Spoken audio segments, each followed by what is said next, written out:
पुलंचा विनोद समकालीन की सार्वकालीन या विषयावरती आता आपण इथे परिसंवाद आयोजित केलेला आहे.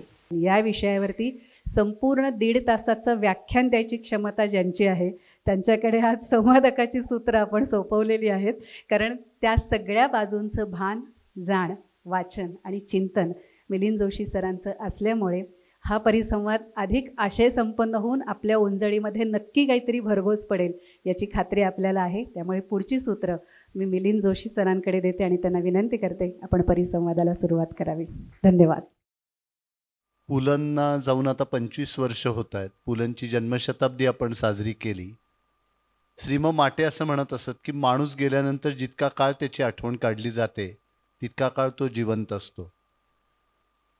महाराष्ट्रातला असा एकही दिवस जात नसेल की ज्या दिवशी पुलंची आठवण निघाली नाही. पुलंचं नुसतं नाव जरी उच्चारलं तरी मराठी माणसांच्या मनामध्ये आनंदाचं कारंज सुरू होतं. आज आपण पुलंच्या विनोदासंदर्भामध्ये या ठिकाणी बोलणार आहोत. पुलंच्या समग्र साहित्यामध्ये विनोदाची अतिशय सुरेख अशी पखरण आपल्याला दिसते. म्हणजे त्या काळाचा जर आपण विचार केला तर एक गोष्ट आपल्या लक्षामध्ये येईल की आपल्याला नुकतं स्वातंत्र्य मिळालेलं, त्यामुळे पारतंत्र्यामध्ये पिचलेली, 2 महायुद्ध झालेली, त्यामुळे त्या महायुद्धांनी भेदरलेली, महागाई, टंचाई, कुचंबणा या सगळ्यांनी गांगरलेली आणि स्वातंत्र्य मिळाल्यानंतर साम्यवाद, स्त्रीवाद, समाजवाद, हिंदुत्ववाद या सगळ्या वादांमुळे भांबावलेली अशी जी मराठी माणसं होती आणि ज्याला न्यूनगंड आणि अपराधगंडांनी पछाडलेलं होतं, त्या मराठी माणसांना अधिक मोकळं करण्याचं काम हे पुलंनी त्यांच्या विनोदातून केलं. त्याला खळखळून हसवलं. लेखनातून तो विनोद पोचवला, भाषणातून तो पोचवला, अभिनयातून तो पोचवला.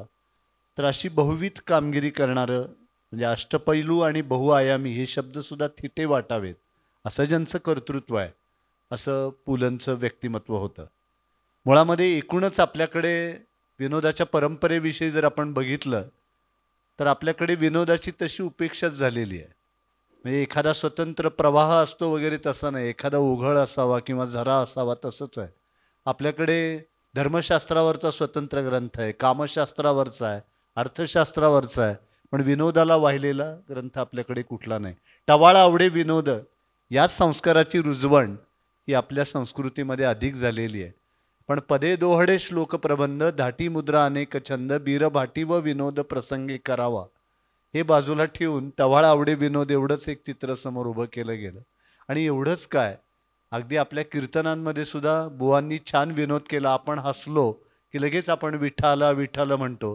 म्हणजे तुम्ही हसवलं, परमेश्वर आमच्याकडून चूक झाली, आम्हाला क्षमा कर, अशा प्रकारची एक भूमिका ही आपल्या एकूण सगळ्या समाज जीवनामध्ये राहिलेली आहे.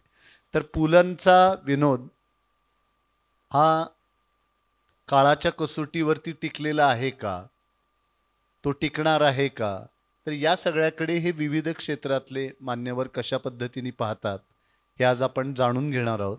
आपण सुरुवात करूया ती भाष्य कविता लिहून ज्यांनी मराठी साहित्यामध्ये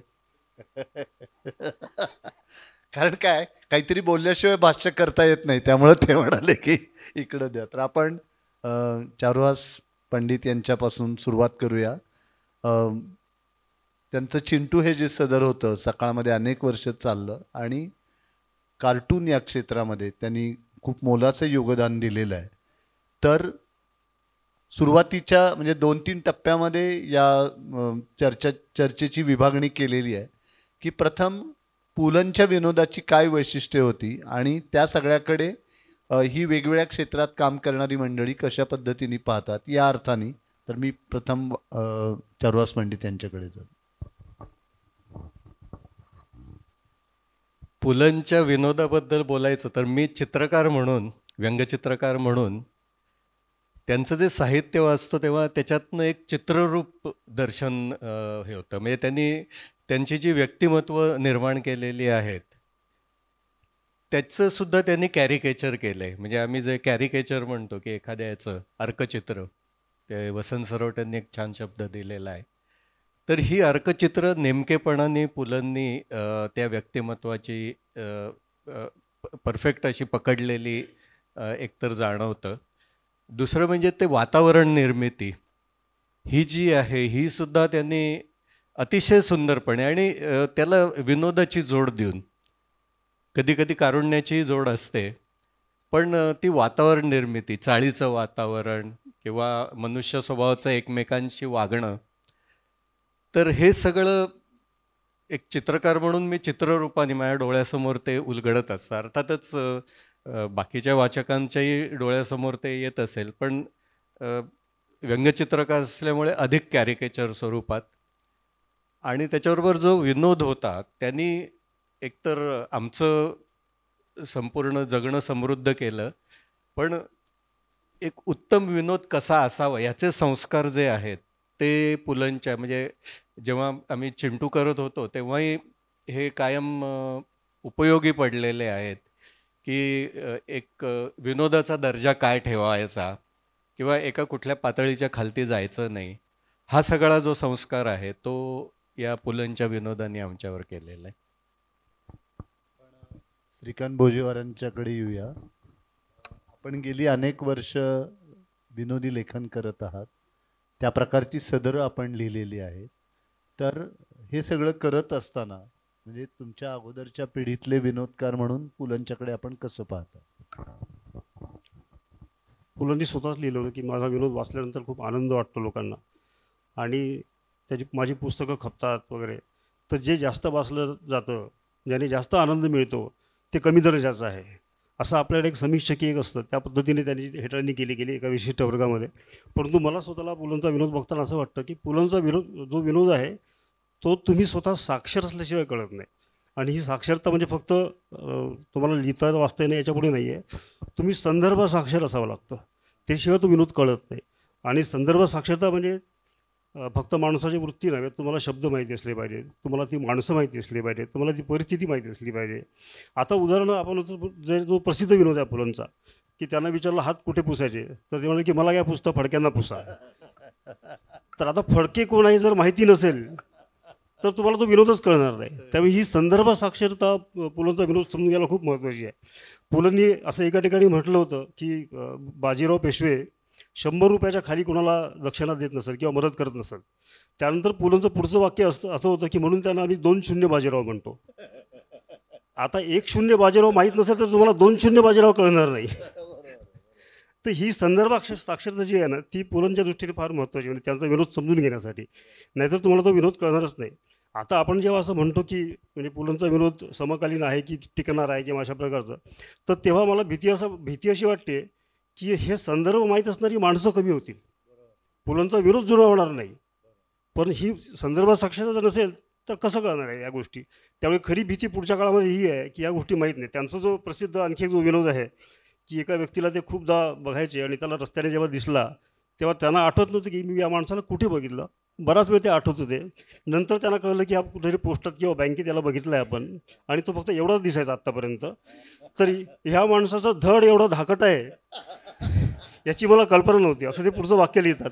आता धडधाकट हा शब्द जर माहिती नसेल मुळामध्ये तर हा विनोद कळणार कसा काय. त्यामुळे माझं निरीक्षण असं आहे की पुलंचा विनोद समजून घेण्यासाठी तुम्हाला ही साक्षरता आवश्यक आहे. ही साक्षरता जशी जशी कमी होत जाईल, ती ऑलरेडी कमी जाताना दिसते आपल्याला, तर त्यामुळे हा विनोदाचं पुढचं आयुष्य का असेल याची मला चिंता वाटते. कारण आपली चिंता आहे ती.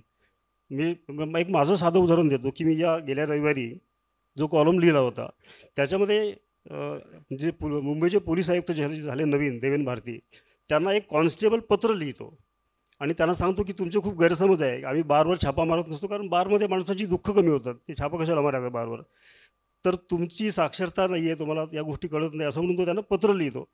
तर एका कॉन्स्टेबलची भाषा म्हणून मी त्याच्यामध्ये सगळीकडे बाणाचा न ऐवजी नळाचा न वापरला, कारण त्याला समज नसणाऱ्या गोष्टीचे म्हणून मी तो वापरला. तर मला आज अक्षरशः प्रॅक्टिकल आज सकाळी मला एकाचा मेसेज आला एका व्यक्तीचा की मी तुमचा चाहता आहे, तुमचं कॉलम मला खूप आवडतो, परंतु मला सांगायला खूप दुःख वाटतो की यावर्षी या आठवड्यात खूप चुका आहेत तुमच्या कॉलममध्ये आणि तुम्ही सगळीकडे न नळाचा वापरला आहे, मला हे आवडलं नाही. आता त्याला हे विरोधच जर कळला नाही की मी न का वापरला आहे तर माझा तो विरोध त्यांच्या डोक्यावरून गेला. ही परिस्थिती दिवसेंदिवस अधिक येत जाणार आहे, खरी ही काळजी आहे. आत्ता संदर्भ साक्षरतेसंदर्भात फार मार्मिक विवेचन श्रीकांत भोजेवार यांनी केलं. मुंबईला एका महाविद्यालयामध्ये परिसंवाद चालू होता. मराठी कथा आवर्तात सापडलेली आहे का, आणि सगळी समीक्षकांची भाषणं ती वृक्ष संपताच आणि त्यामुळे ती संपायला तयार नाहीत. 1 वाजला 2 वाजले, लोक जांभया द्यायला लागले. पुलंचं भाषण होतं. पुलं म्हणाले, मराठी कथा आवर्तात सापडली आहे की नाही याचा विचार आपण नंतर करू, सध्या परिसंवाद आवर्ता घेऊन आपण जेवायला. तर हे जे काही त्यांचं बोलणं आहे, किंवा त्यांनी मर्ढेकरांच्या कवितांचं वाचन केलं, तर मध्यंतरामध्ये जे संयोजक होते त्यांनी इतके ढोकळे सामोसे सगळे आणून ठेवले. ते पाहिल्यानंतर पुलं म्हणाले, लोक मर्ढेकर ऐकायला आले, ढेकर ऐकायला आलेले नाही. त्यामुळं ही जी उत्स्फूर्तता आहे पुलंच्या विनोदातली ती अधिक महत्त्वाची आहे. आपल्या विट्याला ज्या माणसांनी ग्रामीण साहित्य संमेलन सुरू केलं, रघुराज मेटकरी, त्या पहिल्या संमेलनाचे पुलं अध्यक्ष होते. आणि पश्चिम महाराष्ट्रातली लोक नाना फार तयारीची. तर हे संमेलन करायचं म्हणजे पैसे वगैरे गोळा करावे लागतात. तर ते लोक इतके हुशार, एका महसूल संचालकालाच त्यांनी स्वागताध्यक्ष करून टाकले. आता त्याला कोण पैसे नाही म्हणणार. भरपूर पैसे वगैरे जमा झाले. विट्याला ते साहित्य संमेलन झालं आणि मग त्यांना पुलंच्या शेजारी बसवलं उद्घाटनाच्या वेळी. आणि मग आता भाषण करायला दिलं तर ते म्हणाले, पुलंच्या सारखा इतका महान विनोदकार इथे असताना आम्हाला का भाषण करायला दिलं कळत नाही म्हणाले, कारण आमचं महसूल खातं इतकं वृक्ष आहे, तिथे अजिबात विनोद घडत नाही. तरी एक गंमत सांगतो म्हणाले, आमच्या खात्यामध्ये एक बाई काम करत होत्या आणि त्यांची बदली अतिशय आम्ही ग्रामीण भागामध्ये केली. तर ती बदली रद्द व्हावी म्हणून त्या बाईंनी जो अर्ज लिहिलेला होता तो मोठा गमतीशीर होता. त्या अर्जामध्ये बाईंनी लिहिलेलं होतं, साहेब आपण आमची कसल्या ठिकाणी बदली केली, ना तिथे राहण्याची व्यवस्था, ना खाण्याची व्यवस्था, ना तिथे संडास, ना बाथरूम, आणि जे आहेत त्याला दरवाजेच नाही, आम्हाला उघड्यावरती आंघोळ करावी लागते. खाली लिहिलं होतं, खोटं वाटत असेल तर येऊन बघा. एवढा त्यांनी विनोद सांगितला. पुलं बोलायला उभे राहिले आणि पुलं म्हणाले, हे महसूल संचालक महातयारीचे आहेत, यांनी अर्ज काय आला हे सांगितलं पण कार्यवाही काय केली हे अजिबात सांगितलं. तर त्यामुळे ही जी संदर्भ संपन्नता ज्याचा उल्लेख श्रीकांत भोजेवारांनी केला, तर हा जो एक उत्स्फूर्तता, हा जो एक पुलंच्या विनोदाचा गुण होता. म्हणजे अलीकडच्या काळामध्ये आपण दोघांच्या विनोदाची सातत्याने तुलना करतो, ती म्हणजे अत्रे आणि पुलंच्या. आणि अत्र्यांचा विनोद म्हणजे घरातल्या एखाद्या लहान मुलांनी स्वतःचे सगळे कपडे काढून नागव्यानी घरामध्ये वावरण्यात जसं आपल्याला काही वाटत नाही, तितक्या मोकळेपणाने समाजामध्ये वावरला. आणि पुलंचा विनोद म्हणजे एखाद्या घरंदाज सुनेनी 4 चौघांच्या समोरून जाताना स्वतःचा पदर सावरत ज्या आदबीनं वावरावं तितक्या आदबीनं मराठी समाजामध्ये वावरला. ही अदब जास्त महत्वाची आहे बरं का, नाहीतर स्त्रीवादी अजून ऑब्जेक्शन घेतील की पदर तुमच्याकडे बघत नाही. तर हे पुलंच्या विनोदाचं जे वेगळेपण आहे, तर खास पुलंनी ज्यांना निमंत्रित करून त्यांच्या भाष्य कविता ऐकलेल्या होत्या, असं एका मोठ्या काळाचे साक्षीदार असलेले आपले रामदास फुटाणे या ठिकाणी उपस्थित आहेत. आज कवी फार टिंगलीचा विषय झालेले आहेत, पण हजारो लोकांच्या उपस्थितीमध्ये कवी संमेलनं करण्याचं काम हे रामदास फुटाणे यांनी केले. स्टेडियमवरती कवी संमेलनं, म्हणजे रविकिरण मंडळाची परंपरा क्षीण झाल्यानंतर पुढे विंदा करंदीकर, मंगेश पाडगावकर, वसंतराव बापट या सगळ्यांनी काव्यवाचनाचे कार्यक्रम करून मराठी कविता सर्वदूर पोचवली. आणि मानधन मिळणं हा प्रकार फार दुर्मिळ होता. या मंडळींनी मानधनही कवींना चांगलं वाजवून द्यायला लावलं. आणि एक आवर्जून आठवण झाली म्हणून सांगतो की विंदा करंदीकर, मंगेश पाडगावकर आणि बापट यांच्या काव्यवाचनाचे काही कार्यक्रम झाल्यानंतर त्यांचा पुलंच्या हस्ते सत्कार होता. तर पुलं बोलताना असं म्हणाले की मला लोक विचारतात, हे 3 कवी कसे आहेत. मी त्यांना सांगतो लोकांना, हे 3ही कवी उत्तम आहेत, फक्त ट्रिपल डोस घेतल्याशिवाय यांची कविता ऐकायला मिळत नाही. हे तिघांना एकदम बोलवावं लागतं. आणि ह्यांची जी स्वभाव वैशिष्ट्ये आहेत ती मानधनाचं पाकिट मिळाल्यानंतर लक्षामध्ये येतात. म्हणजे पाडगावकर नादामध्ये असतात त्यामुळे ते पाकिट आत ठेवून देतात. वसंत बापट हे पुण्यातले कोकणस्थ असल्यामुळे ते खिशात हात घालून आतल्या आत पाकिटातल्या नोटा मोजतात. आणि विंदा करंदीकर हे पक्के कोकणी असल्यामुळे ते संयोजकांच्या समोर नोटा मोजतात आणि म्हणतात उगाच तुझी एखादी नोट जास्त यायला नको. तरी या तिघांची जी स्वभाव वैशिष्ट्ये आहेत ती फार मार्मिकपणाने. तर सांगायचा उद्देश असा की ती जी परंपरा ही पिढी थकल्यानंतर काव्य वाचनाची ती जी पालखी आहे ती ज्यांनी खांद्यावरती घेतली, त्यामध्ये रामदास फुटाणे, अशोक नायगावकर, फमू शिंदे, विठ्ठल वाघ यांचा आवर्जून उल्लेख केला पाहिजे.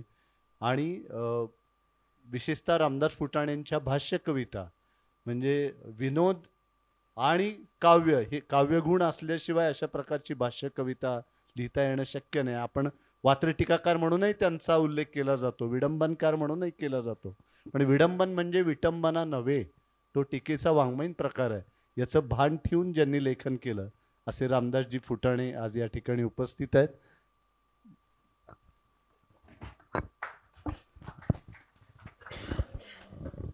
मला वाटतं आता मुख्य विषय थोडा आपला वेगळा आहे. आमच्या कवितांना आमचा विनोद तर नाहीच, पण आजच्या उपस्थितीतून कळतं की समकालीन म्हणायचं की काय. कारण आजच्या तरुण पिढीला पुलंचे विनोद किंवा तो काळ किंवा ती पुस्तकं वाचण्याची सुद्धा इच्छा होत नाही.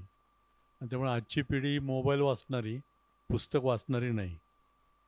परंतु नेहमी सामाजिक आणि सांस्कृतिक जीवन याचं दर्शन आपल्याला पुलंच्या विनोदातून होतं.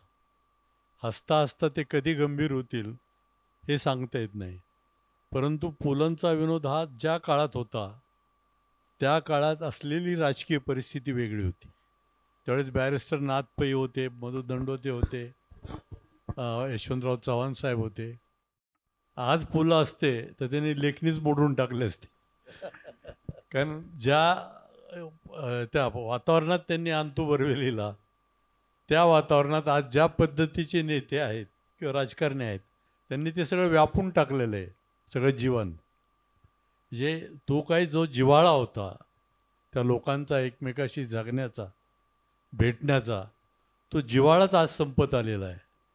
आणि त्यामुळे त्या काळातले विनोद कालबाह्य होतात की काय असं आपल्याला वाटतं नेहमीच. तर पुलंच्या बाबतीत एकच आहे की बेळगावपासून, कोकणापासून ते मालेगावपर्यंत हा सगळा प्रवास त्यांचा जो आहे त्या ठिकाणी ते विविध भाषा जाणणारे पहिले विनोदी लेखक म्हणजे पु ल देशपांडे. त्यांना मराठवाड्याची भाषा माहीत होती, नागपूरची भाषा माहीत होती, कोकणातली माहीत होती. आणि त्या सगळ्याचा माहिती असणे, त्या भागातले विनोद माहीत असणे हा मला वाटतं सगळ्यात महत्त्वाचा भाग होता. आता काहींना समाजशास्त्राचा किंवा सांस्कृतिक क्षेत्राचा जीवनाचा त्या काळीन समकालीन म्हणजे आज नाही पण त्या काळातल्या समकालीन जर अभ्यास करायचा असेल तर त्यांना निश्चित त्याचा आनंद मिळेल पुलंच्या वाचनातून. पण या नवीन पिढीला ते संदर्भच माहीत नाहीत, म्हणजे आपले सणही माहीत नाहीत त्या ठिकाणचे. त्यामुळे आपली परिस्थिती इतकी गंभीर झालेली की आपण आपल्या सर्व संचिताला मुक्तोत की काय सगळेच. जो जगण्याचा आनंद आपण त्या पुस्तकातून घेत होतो त्यावेळेस संपूर्ण महाराष्ट्रावर साहित्यिकांचं राज्य होतं, राजकारण्याचं राज्य नव्हतं. लोक दिवाळी अंकाची अशी वाट बघत आणि पुढे 6 महिने दिवाळी अंक वाचण्यात जात. आज तशी परिस्थिती आहे का? आज तितक्या ओढीने कुणी दिवाळी अंक घेत आहे का? तितक्या ओढीने वाचनाला जाऊन बसताना मुलं दिसतात का? तर हा सगळा भाग आहे हा थोडा गांभीर्याने विचार करण्याचा आहे की मग पुढे मराठीचं होणार काय वगैरे. पुलंच्या बाबतीत एकच आहे, कृतिशील प्रतिभावंत होते ते. म्हणजे आपण काय लिहिलं इतकं ते मर्यादित नव्हतं त्यांचं राज्य. तर इतर साहित्यिकाबद्दल बोलणे आणि लिहिणे हे फक्त पुलंनी केलेलं आहे. दया पवारांचं बलुतं आलं तेव्हा एक दुःखाने गदगदलेलं झाड म्हणून जेव्हा त्यांनी महाराष्ट्र टाइम्समध्ये लिहिलं तेव्हा एका समाजाचं दुःख हे संपूर्ण महाराष्ट्रापर्यंत, मराठीपर्यंत पोचलं. त्यांच्या कविता त्यांनी ज्या वाचल्या, मराठीकरांच्या कविता वाचल्या, ज्या वाचल्या सगळ्या बाकीच्या, अगदी गडकरींच्यासुद्धा कविता वाचन सुनीताबाईंनी केलं वगैरे. तर इतर साहित्यिकाबद्दल लिहिणे आणि बोलणे आपण किती मोठे आहोत हे विसरून हे करणे मला वाटतं इतर साहित्यिकांनी फार कमी केलं असं किंवा ते वाचनात नाही. पण त्या काळात, समकालीन काळात पण पुलंनी इतर साहित्यिकांच्याबद्दल जे त्यांना आदर होता तोही म्हणजे एका बाजूला विनोद असतानाच अत्यंत गांभीर्याने जगण्याची प्रवृत्ती ही बाईंची होती. अन्यथा आणीबाणीनंतर शनिवारवाड्यासमोर जाऊन त्यांनी भाषण केलंच नसतं. त्यांच्या सामाजिक जाणीवा प्रगल्भ होत्या. ते निरीक्षण प्रभावी होतं. म्हणून त्या निरीक्षणात त्या काळात असलेला समाज, त्या काळातलं असलं सगळं सांस्कृतिक जीवन हे आज आपण पुन्हा पुन्हा वाचतो. त्यातला आनंद आपण पुन्हा पुन्हा घेतो.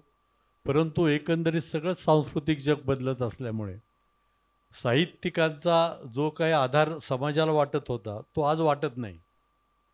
म्हणजे साहित्यिकांचं जे वर्चस्व, साहित्य संमेलनाचं जे वर्चस्व समाजावर होतं, म्हणजे आपले साहित्य, अखिल भारतीय साहित्य संमेलन आणि दिवाळी अंक हे आपलं वैभव आहे महाराष्ट्राचं, त्याच्यापासून सुद्धा तरुण पिढी दूर जाते की काय असं आपल्याला वाटते त्या ठिकाणी. आणि म्हणून जर हे असंच घडत राहिलं तर पुलंचं साहित्यच काय, मराठीच संपते की काय अशी परिस्थिती निर्माण झालेली. मराठी भाषिकच संपतात की काय, जी मुंबईची परिस्थिती आहे आज आपण पाहिली. ही तर मी मराठी माणसावरच्या फार कविता पूर्वी लिहिल्यात 66मध्ये. पण मला, कारण मी ज्या चाळीत राहायचो तिथे गुजराती जास्त होते आणि ज्या शाळेत नोकरी करायचं मला, तर भाईंच्या बाबतीत एकच आहे की जसं त्यांना पार्ला माहीत होतं तसं सदाशिवपेठ माहीत होती. त्यांना जसं शिवाजी पार्क माहीत होतं तसं त्यांना डेक्कन जिमखाना माहीत होतं. त्यांना महात्मा फुले मार्केट माहीत होतं तसं इथली मंडई माहीत होती. एक गोष्टी, एकाच वेळेस या माणसाला तिन्ही ठिकाणच्या संस्कृती वेगळ्या आहेत. गिरणगावची संस्कृती वेगळी आहे, शिवाजी पार्कची संस्कृती वेगळी आहे आणि पार्ल्याची वेगळी आहे. याचं भान फक्त एकाच लेखकाला होतं, ते म्हणजे भाईंना होतं. त्या ठिकाणी त्या तिन्ही ठिकाणचा फरक ते त्यांच्या भाषणातून वगैरे नेहमी व्यक्त होत होता. मला असं वाटतं की हा पुलंच्या विनोदापुरता समकालीन की आता हे असं न राहता तो आता मराठीपर्यंत येऊन पोहोचलेला आहे आणि त्याचा आपण गांभीर्याने विचार केला पाहिजे. अतिशय महत्त्वाचा मुद्दा मांडला रामदास फुटाणे यांनी की लेखकाला समाजाचं असणारं आकलन, म्हणजे पुलंचं त्या दृष्टीने जर विचार केला तर म्हणजे अगदी बटाट्याची चाळमध्ये त्यांनी एक मानस समूह निर्माण केला आणि मध्यमवर्गीय माणसाच्या जगण्याची उलट तपासणी केली. त्यासाठी प्रत्येक ठिकाणचं समाज जीवन महाराष्ट्राच्या विविध भागातलं कसं आहे याविषयीचं त्यांचं आकलन ते त्यांना लेखनासाठी पूरक ठरलं. असा एक महत्त्वाचा मुद्दा रामदास फुटाणे यांनी मांडला. ज्यांच्या विवाहाला साक्षात साक्षीदार म्हणून पुलं हजर होते अशा रेखा इनामदार साने आज या ठिकाणी उपस्थित आहे. आपण मॅडमकडनं प्रथम जाणून घेऊया की विनोदाची जी एकूण सगळी परंपरा आहे त्यामध्ये पुलंचं नेमकं स्थान काय आणि त्यांच्या विनोदाचं वेगळेपण काय त्याविषयी आपण बोलावं. प्रश्नाचं उत्तर देणार आहे, पण त्याच्या आधी मी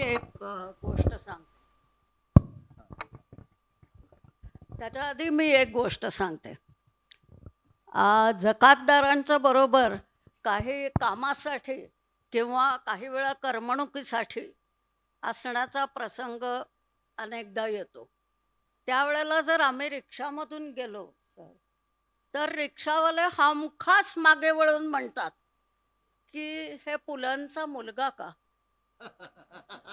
तर त्याच्याने जकातदार थोडे सुखावल्यासारखे दिसले की ते मला बघवत नाही. तर मग मी म्हणते नाही हो, पण तुम्हाला पु ल देशपांडे माहिती आहेत का. तर तरुण मध्यमवयीन रिक्षावाले म्हणतात की हो, आम्ही वाचलंय त्यांचं. तर ही गोष्ट पु ल सार्वकालीन आहेत हे सिद्ध करायला पुरेशी आहे असं मला वाटतं. आणि दुसरी एक गोष्ट मला फार वाटते अलीकडे, ती म्हणजे आपण जो समाज असं जे म्हणतो त्याच्यामध्ये आपण समोर बसलेले लोक हे फार धरूया नको. आपण पश्चिम महाराष्ट्र, सातारा, सांगली, कोल्हापूर, बुलढाणा, बार्शी, विदर्भ, मराठवाडा इथे पुलं केवढे वाचले जातात. म्हणजे पुलंच्या साहित्यातली अवतरणं दोन माणसांच्या बोलण्यात उद्धृत केली जातात. तर ही केवढी चांगली गोष्ट आहे. दुसरं आणखीन एक गोष्ट, ग्रंथालयांची पाहणी करा, विशेषतः सार्वजनिक ग्रंथालय. त्याच्यामध्ये अजूनही पुलंची पुस्तकं ही भरपूर खपतात. इतकी खपतात की परवा मी बटाट्याची चाळ, म्हणजे अजूनही मला असं वाटतं की परिसंवाद आहे तर आपण जरा वाचलं पाहिजे आणि थोडा अभ्यास करून गेलं पाहिजे. तर मी पुलंची 2-3 पुस्तकं आणली, तर त्याचं बाइंडिंग खिळखिळं झालं होतं. तर मी त्या माणसाला विचारलं की अहो ही पुस्तकं वाचतात का? तर ते म्हणाले की अहो याच्यावर वाचकांच्या उड्या पडतात. इतकी पुलंची पुस्तकं वाचली जातात. आणि तुम्ही पहिली 2 पानं उलटून बघा तर प्रत्येक पुस्तकाच्या 7-8च्या वर आवृत्त्या निघालेल्या आहेत आणि त्या काळातल्या आवृत्त्या आहेत त्या. म्हणजे प्रिंट ऑन ऑर्डर 100च प्रति काढायच्या आणि दुसरी आवृत्ती म्हणायचं, असला चालूपणा तेव्हा नव्हता. त्यावेळेला 5,000 आणि 3,000 आणि काही पुस्तकांचं तर 10,000 ह्या अशा आवृत्त्या काढलेल्या आहेत. त्याच्यानंतर पुलंच्या साहित्यावर आधारित कार्यक्रम किती झाले त्याची मोजदाद करा. म्हणजे पुण्या मुंबईत तर सोडा, लपून छपून किती झाले हे पण बघा. त्यांचे हक्क आम्हाला पाहिजेत याच्यावरून वादविवाद किती झाले हे पण बघा. त्याच्यामुळे पुलं मला असं वाटतं की 25 वर्ष तर ते टिकलेच आहेत, नाही तर आपण आज इथे बसलो कशाला असतो. आणि नक्की पुढचे काही वर्ष ते टिकतील. याचं कारण मला आणखीन एक असं वाटतं की तुम्ही जे विचारलं ना तो प्रश्न असा महत्त्वाचा आहे की मराठीमध्ये विनोदाची जी परंपरा आहे, आता मी प्राध्यापक म्हणून खरं तर निवृत्त झाले, पण मी आता बोलतेच. तर आत्रे होते, चि.वी. जोशी होते, त्याच्या आधी दत्तू बांदेकर होते. तर ही जी सगळी परंपरा आहे त्या परंपरेमध्ये पुलंचं स्थान हे अनेक अर्थांनी महत्त्वाचं आहे. दुर्दैवाने मला असं वाटतं काय झालं, तो अमृतसिद्धी हा जो ग्रंथ होता तो दुर्लक्षित राहिला काही कारणाने. तो जर का जास्त प्रकाशात आला असता, जास्त वाचला असता तर कदाचित आज हा प्रश्न उपस्थित झाला नसता. पुलंचं सारखं इतकं अष्टपैलू कोण होतं सांगा. पेटी वाजवली म्हटल्यावर आज आपल्याला काय आठवतं? गोविंदराव पटवर्धन आठवतात, आप्पा जळगावकर आठवतात, ते शास्त्रीय संगीताच्या मैफली ऐकणाऱ्यांना आठवतात.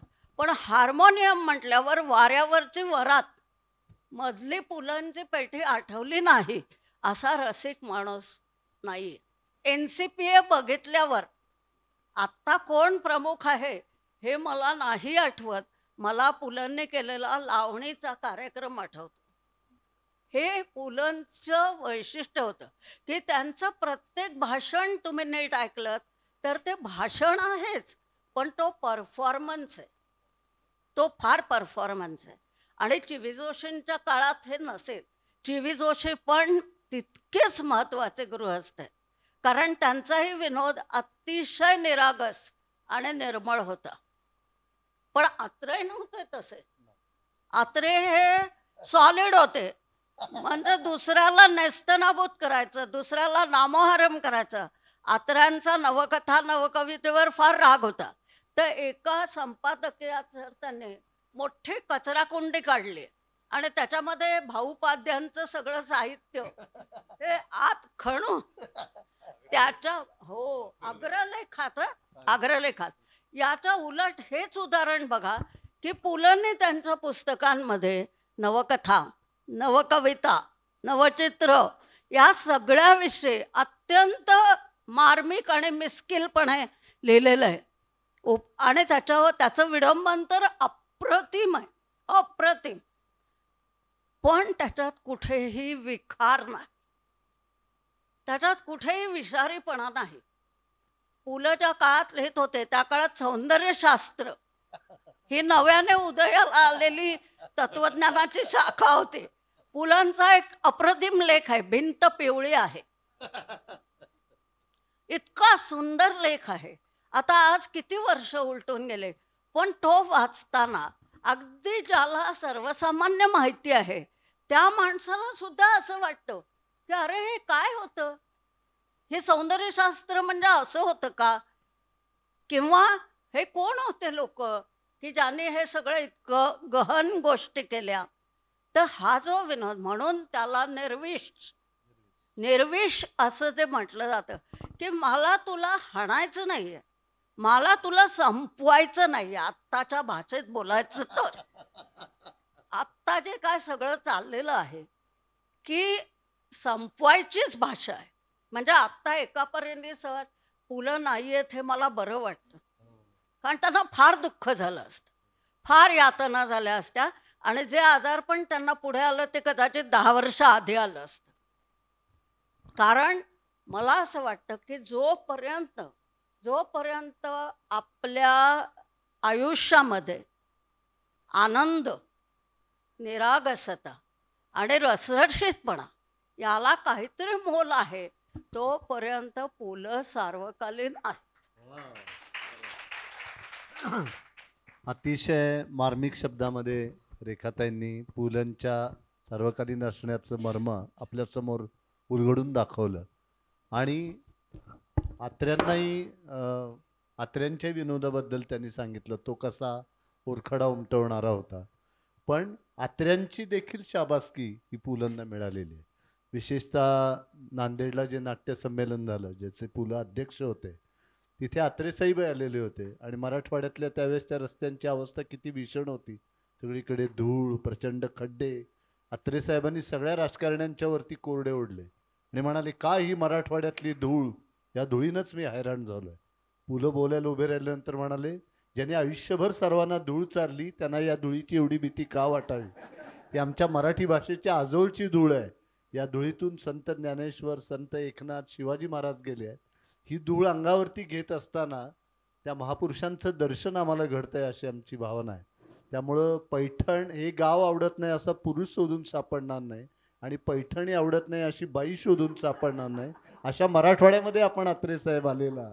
तेव्हा सभाशास्त्राचा नियम मोडून आत्रे उभे राहिले.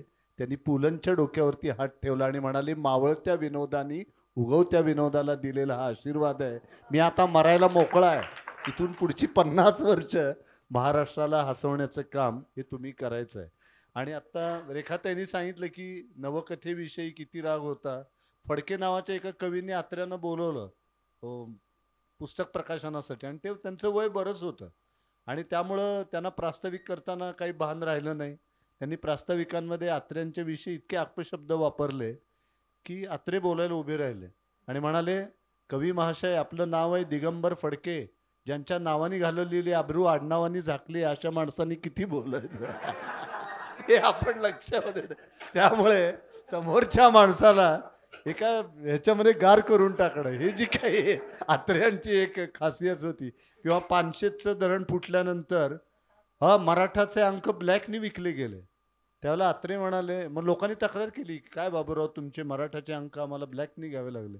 आत्रे म्हणाले, गवळ्याने दूध महाग विकलं, त्यात म्हशीचा काय दोष आहे म्हणाले. हे सगळं मधल्या एजंट लोकांनी हा सगळा उद्योग केलेला आहे. तर ही उत्स्फूर्तता हा दोघांच्याही विनोदाचा एक भाग होता. पण पुलंचा विनोद हा जखमा करणारा किंवा बोच करणारा नव्हता, तर तो गुदगुल्या करून हसवणारा होता. याकडे फार मार्मिकपणाने रेखाई नामदार साने यांनी लक्ष वेधलं. आणि सौंदर्यशास्त्राचा मगाशी विषय निघाला. पुलंनी समीक्षकांविषयी म्हटलेलं आहे की समीक्षक हे बोहारणीसारखे असतात. जसं बोहारणीला किती चांगले कपडे दिले तरी त्यांचं समाधान होत नाही. पण रेखाताईंनी फार मार्मिक सगळं मनोगत या ठिकाणी व्यक्त केलेलं आहे. आपण बोजेवारांच्याकडे जाणार आहोत. सगळ्यांनाच हा प्रश्न येणार आहे की आपण आत्तापर्यंतची जर विनोदाची परंपरा पाहिली तर त्यामध्ये रेखाताई मानसपुत्र निर्माण केले विनोदकारांनी, आणि त्यांचं एक गारुड त्याच्यामध्ये राहिलं. म्हणजे अगदी बंडू नाना, पांडू तात्या असतील किंवा चिवी जोशींचे चिमणराव गुंड्याभाऊ असतील, तर असा मानसपुत्र काही पुलंनी निर्माण केला नाही, तरीही त्यांच्या विनोदाचं गारुड राहिलं. म्हणजे आपल्याला असंही म्हणता येईल की त्यांनी मानसपुत्र निर्माण केला नाही, पण मानस समूह निर्माण केले की जे बटाट्याच्या चाळीमध्ये आपल्याला दिसतात.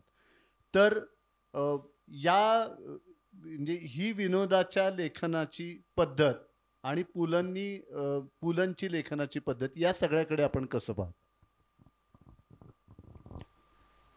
आधी एक मगाशी रेखाताईने जे सांगितलं की आजच्या काळात पुलं नाही, हे बरं झालं असं त्यांना वाटतं. तर मला परवा वाङ्मयाचा गाळीव इतिहास जेव्हा आपण वाचतो तेव्हा त्यात मला एक हे आढळलं की ते असं लिहितात त्याच्यामध्ये, अगदी शब्द टू शब्द असे नाही, पण त्याचा मतितार्थ असा होता की एक दगड होता, एका शिळेला रामाने स्पर्श केला आणि त्याची अहिल्या झाली. तर बाकी दगड तसेच राहिले, कारण त्यांच्याकडे वशिला नव्हता. ते शिला आणि वशिला असं त्यांनी साधलं, गंमत साधली अशी. तर हा विनोद त्यांना आज करता नसता आला. त्यांनी जर हा विनोदात केला असता तर फेसबुकवर त्यांचं काय झालं असतं आपण कल्पना करू शकतो. तर ते नाही, ते बरं झालं या अर्थी की आता आपल्यामध्ये ही सहिष्णुता राहिलेली नाही आहे आणि त्या अशा विनोदांकडे आपण बघण्याची आपली दृष्टी दूषित झालेली आहे अशा गोष्टींकडे. ते एक बरं झालं. परंतु तुम्ही आता जे म्हणालात त्याच्यामध्ये मला असं वाटतं पुलंचा जो विनोद आहे तो 3-4 प्रकारचा आहे. त्यात एक विनोद आहे तो परिस्थितीवरचा केलेला विनोद आहे, एक ऑब्झर्वेशन आहे, निरीक्षण, जर समाजाचं निरीक्षण केलेलं असा विनोद आहे, एक व्यक्तींच्या स्वभावांवरती केलेला आहे. आता आपुलकी किंवा गणवत हे सगळं ती माणसं खरीखुरी माणसं आहे, त्यामुळे ती माणसं जोपर्यंत आपल्याला माहीत आहे तोपर्यंत ते कधीच शिळ होणार नाही, ते इतकं सुंदर आहे. परंतु व्यक्ती आणि वल्लीसारखं त्याचं जे लेखन आहे त्या व्यक्ती काल्पनिक व्यक्ती आहे सगळ्या, त्यामुळे मी त्याला व्यक्तिचित्रण न म्हणता मी त्याला वृत्तीचित्रण असं म्हणतो. ते एका वृत्तीचं केलेलं चित्रण आहे. आता त्याचं मला एक उदाहरण असं आहे की वर्षा 1.5 वर्षापूर्वी एक मुलगी आमच्याकडे नवीन आली ऑफिसमध्ये आणि तिला मी एक कार्यक्रम कव्हर करायला पाठवलं तिकडे. तर ती आल्यानंतर तो स्वरगंधर्व असा कार्यक्रम होता, सुधीर पडणकरचा कार्यक्रम होता काहीतरी. ती कार्यक्रम करून आली, तिने बातमी लिहिली आणि माझ्याकडे बातमी आली बघायला, तपासायला. तर तिचा काहीतरी गोळ झाला. मी तिला विचारलं, म्हटलं तू कार्यक्रम आवडला का तुला? खूप छान कार्यक्रम झाला असं म्हणाले. म्हणजे तुझ्या बातमीमध्ये काहीतरी गडबड आहे, तुला काही कळलं नाही काही गोष्टी. म्हणजे काय कळलं नाही? तिच्या बातमीचा तिला ते कळलं नाही की तिने कार्यक्रमामध्ये फडकेंचं खूप कौतुक केलं आणि त्यांचे समकालीन एक बाबूजी नावाचे पण संगीतकार होते, त्यांचे खूप कौतुक केलं गेलं. आता तिला फडके आणि बाबूजी या 2च व्यक्ती हे माहिती नव्हतं. त्या कार्यक्रमामध्ये कधी फडके असा उल्लेख झाला, कधी बाबूजी असा उल्लेख झाला. तर ती गोंधळी, तिला वाटतं फडके वेगळे आहेत, बाबूजी वेगळे आहेत. तर ही अशी हा जो बदल येत आहे आपल्याकडे, आणि त्याच मुलीने म्हणजे तसं कळतं आपल्याला आहे. तर तिने एकदा बोलता मला असं म्हणाली की तो आहे ना, तो अगदी घटने आहे असं मला म्हणाली. तर मी ते म्हटलं तुला माहिती आहे का घटने काय? मला आनंद झाला की म्हटलं हिला घटने माहिती आहे. म्हटलं कोण घटने, तुला माहिती आहे का? नाही, घटने म्हणजे बावळट. आता घटने शब्द माहीत आहे, घटनेचा अर्थ बावळट असा माहीत आहे, पण घटने कोण माहीत नाही आहे. म्हणजे पुलोनी जे वृत्तीचित्र केलं असं मी म्हणतो, ती वृत्ती लोकांमध्ये राहिली आहे. त्या वृत्तीला घटने हे नाव मिळालं आहे, हे पुलंचं मोठेपण आहे. त्यामुळे त्या अर्थाने पुलं कधीच आपल्यातून पुसली जाणार नाही आहे. म्हणून मगाशी जे म्हटलं त्याप्रमाणे ते मला काळजी खरी वाटते की पुलं कधीच जुळे होणार नाही आहे किंवा कालबाह्य होणार नाही आहे. आपणच कालबाह्य होऊ याची खरी भीती आहे. म्हणजे पुलंविषयी ती भीती नाही आपल्याला. तर याचं काय करायचा हा प्रश्न आहे. समाजातून आत्ता आपण इथे जे जमलो आहे ते सगळे एक ही पिढी बघितलेली आहे, पुलं वाचलेली आहे, पुलं असतानाची माणूस आहे आपल्याकडे. त्यामुळे माहिती आहे आपलं वाचन बऱ्यापैकी, आपल्याला भाषेचं ज्ञान आहे, सगळ्या गोष्टी आहे. पण जेव्हा हे नसेल तेव्हा काय होईल? त्यात पुलंचा काय दोष असणार?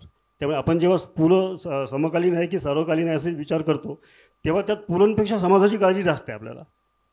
म्हणजे पुलं कधी जुळे होणार नाही, पण या समाजाचं काय असा प्रश्न आहे. पुलंनी एका ठिकाणी असं लिहिलं होतं की सूज आलेले शब्द आणि बाळसे धरलेले शब्द यातला फरक समीक्षकांना कळत नाही असं लिहिलं होतं. आता सूज येणं म्हणजे काय ना बाळसे येणं म्हणजे काय हे जर माहीत नसेल आपल्याला तर त्या पुढीचं काय होणार आहे पुढे, असा प्रश्न आहे. त्यामुळे पुलंचा प्रश्न नाही की पुलं राहतील की नाही, ते सार्वकालिक आहे की समकालीन आहे माहीत नाही. पुलं तर ग्रेटच आहेत, त्यात प्रश्नच नाही आहे. मात्र आपल्या समाजाचं काय होणार त्याच्यावरती पुलंचं अस्तित्व आहे. आज 25 वर्षांनी पुलं आपल्या लक्षात आहे का आपण कार्यक्रम करतो. या पुढची 25 वर्ष काय असतील मला माहीत नाही. तेव्हा पुलं असतील, पण पुलांना समजून घेणारा समाज असेल की नाही मला माहिती नाही. अतिशय महत्त्वाचा मुद्दा बोजेवार यांनी मांडला आणि विशेषतः भाषेविषयीची समाजाची समज ही सुद्धा तितकीच महत्त्वाची. म्हणजे स. देशपांडेंनी साहित्य पत्रिकेमध्ये पुलंच्या भाषेसंदर्भामध्ये एक लेख लिहिला आहे. त्यामध्ये त्यांनी असं म्हटलं की पुलं भाषा वापरतात, वाकवतात आणि वाढवतात. हे जे पुलंचं सामर्थ्य होतं आणि त्यामुळं त्यांच्या विनोदाचं वेगळेपण. म्हणजे अगदी रावसाहेबमध्ये त्यांनी व्यक्तिचित्र रेखाटताना असं म्हटलं आहे की एखाद्या रागिणीचा ढळलेला पदर किंवा रागाचा सुटलेला काष्टा त्यांना चटकन लक्षामध्ये यायचं. आता काष्टा आणि पदर हे सुद्धा समजणं कठीण आहे. म्हणजे मला आठवते की एका स्नेहसंमेलनाला माझ्या हस्ते पारितोषिक वितरण होतं. तर ज्या मुलीला पारितोषिक मिळालं तिला दुसरं मिळालं. तर ती मनोगत व्यक्त करताना म्हणाली की मी लावणी छान केली, पण माझा जो डिवायडर आहे तो सारखा पायामध्ये येत होता, त्यामुळे मला चांगलं नृत्य करता आलं नाही. आता काष्ट्याला जर आपण डिवायडर म्हणणार आहोत तर मात्र फार गंभीर गोष्ट आहे. तर त्यामुळे समाजाचं आकलन वाढणं हा सुद्धा एक किती महत्त्वाचा प्रश्न आहे. आपण चारुहास पंडितांच्याकडे जाऊया.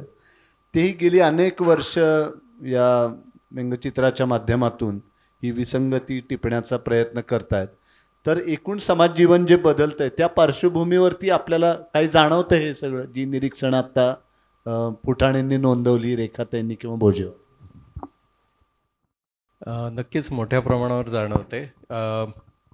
एकतर मगाशी सगळं जे बोलले की मुळात समकालीन का सर्वकालीन, तर सर्वकालीन आहे असं मला वाटतंय.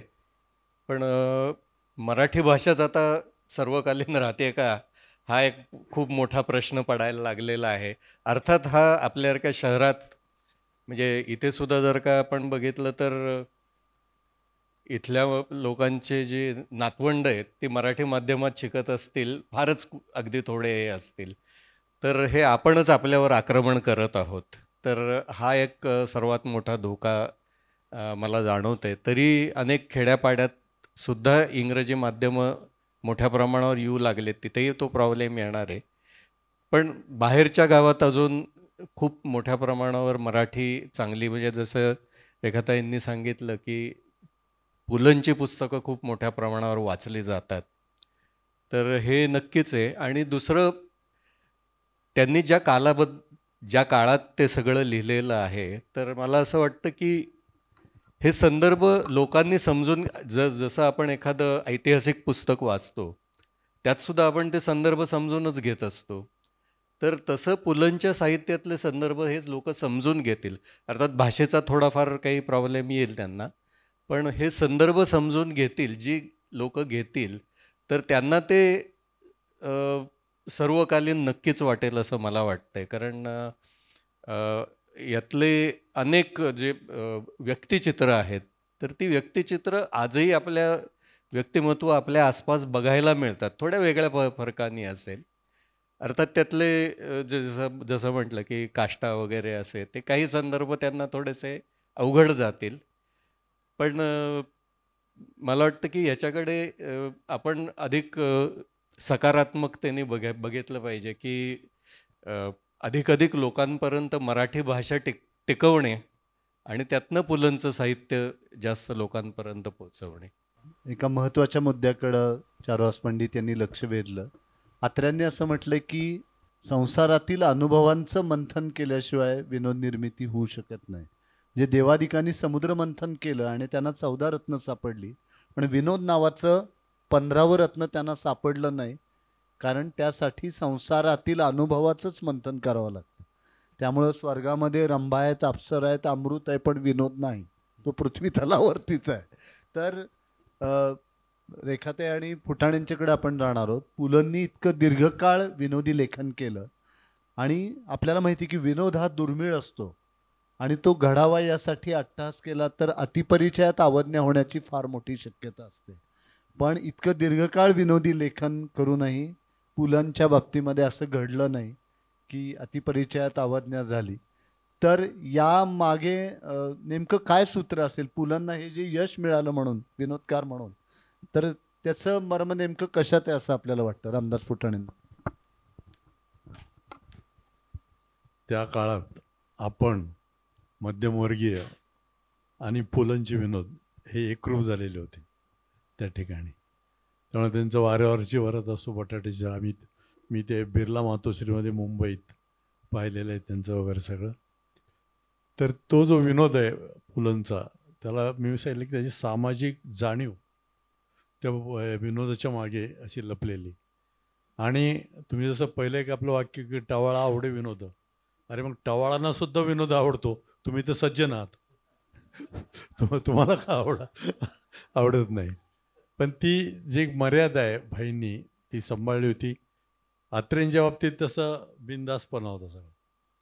पुलंच्या बाबतीत इतकं हे होतं की आत्ताच्या मुलांना तो कळणारही नाही. त्यावेळेस बिनबाईचं पोलकं नेसायचे, एक पोलकं शब्द होता, आता ब्लाऊज आहे. तर आता मुलींना सुद्धा पोलकं माहीत नाही काय. तर तो बिनबाईचा ब्लाऊज फॅशन आली होती तेव्हा त्या पुलंचं वाक्य होतं, अगं हात शिवायच्या आत घातलास का. म्हणजे आता हा विनोद आत्ताच्या पिढीला कळेल का? हां, कळणार नाही. तर ते आता आपण थोडंसं पुढे जाऊया. बाकीच्या हे अभ्यास आहेत आणि यूट्यूबवर त्यांची सगळी भाषणं आहेत, सगळं काय आहे की आता चारोसने जे सांगितलं की मराठीचाच जो विषय मी सुरुवातीला मांडला तो की मराठीचे प्राध्यापक आणि मराठी शाळेतले शिक्षक हे विनोदाचे मार्गकरी आहेत सगळे, हे वाचनाचे मार्गकरी आहेत. त्यांनी मराठी पुस्तकं तेच वाचत नाहीत. बरं, 7व्या वेतनाने इतका पगार दिला आहे की सकाळी गुरुजी आणि रात्री टीचर्स.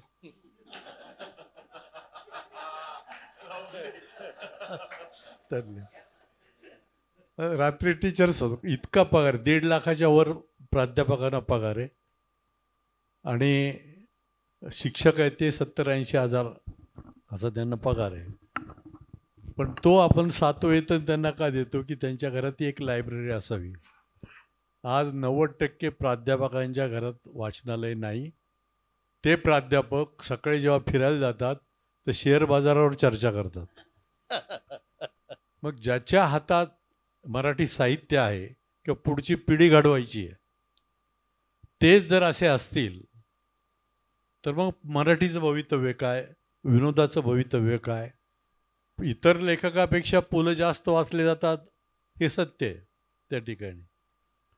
पण असं असलं तरी जो नवीन बहुजन समाज सुशिक्षित झाला आहे, म्हणजे 50, 30, 40 वर्षापूर्वीचा समाज आणि 30 वर्षात आत्ता जो आलेला समाज आहे ग्रामीण भागातून, तो तिथपर्यंत पोहोचला की नाही याचा आपल्याला अभ्यास करावा लागेल थोडा. आणि त्यावेळेस मग ते चारच म्हणतात तीच की काळजी वाटते मराठी. त्याचं काय की आजोबा नाचू लागले, आजी नाचू लागली आणि शेंबडी नातोंडे इंग्रजी वाचू लागले. नातू नाचू लागला, नात नाचू लागली आणि रद्दी इंग्रजीची घरी साचू लागली. परिणाम असा झाला की अजान मुळाखाली माती खचू लागली. अजान मुळाखाली माती खचू लागली आणि इंद्रायणीच्या डोहाला पोथी टोचू लागली. इंद्रायणीच्या डोहाला पोथी टोचू लागली. तर हा आपला सगळा समाज आणि वाचक वर्ग याची 2च विद्यापीठं होते, एक देऊन दुसरं आळंदी. आता या दोन्ही विद्यापीठापासून समाज दूर चाललेला आहे सगळा. आता तो AI पर्यंत आलेला आहे त्या ठिकाणी.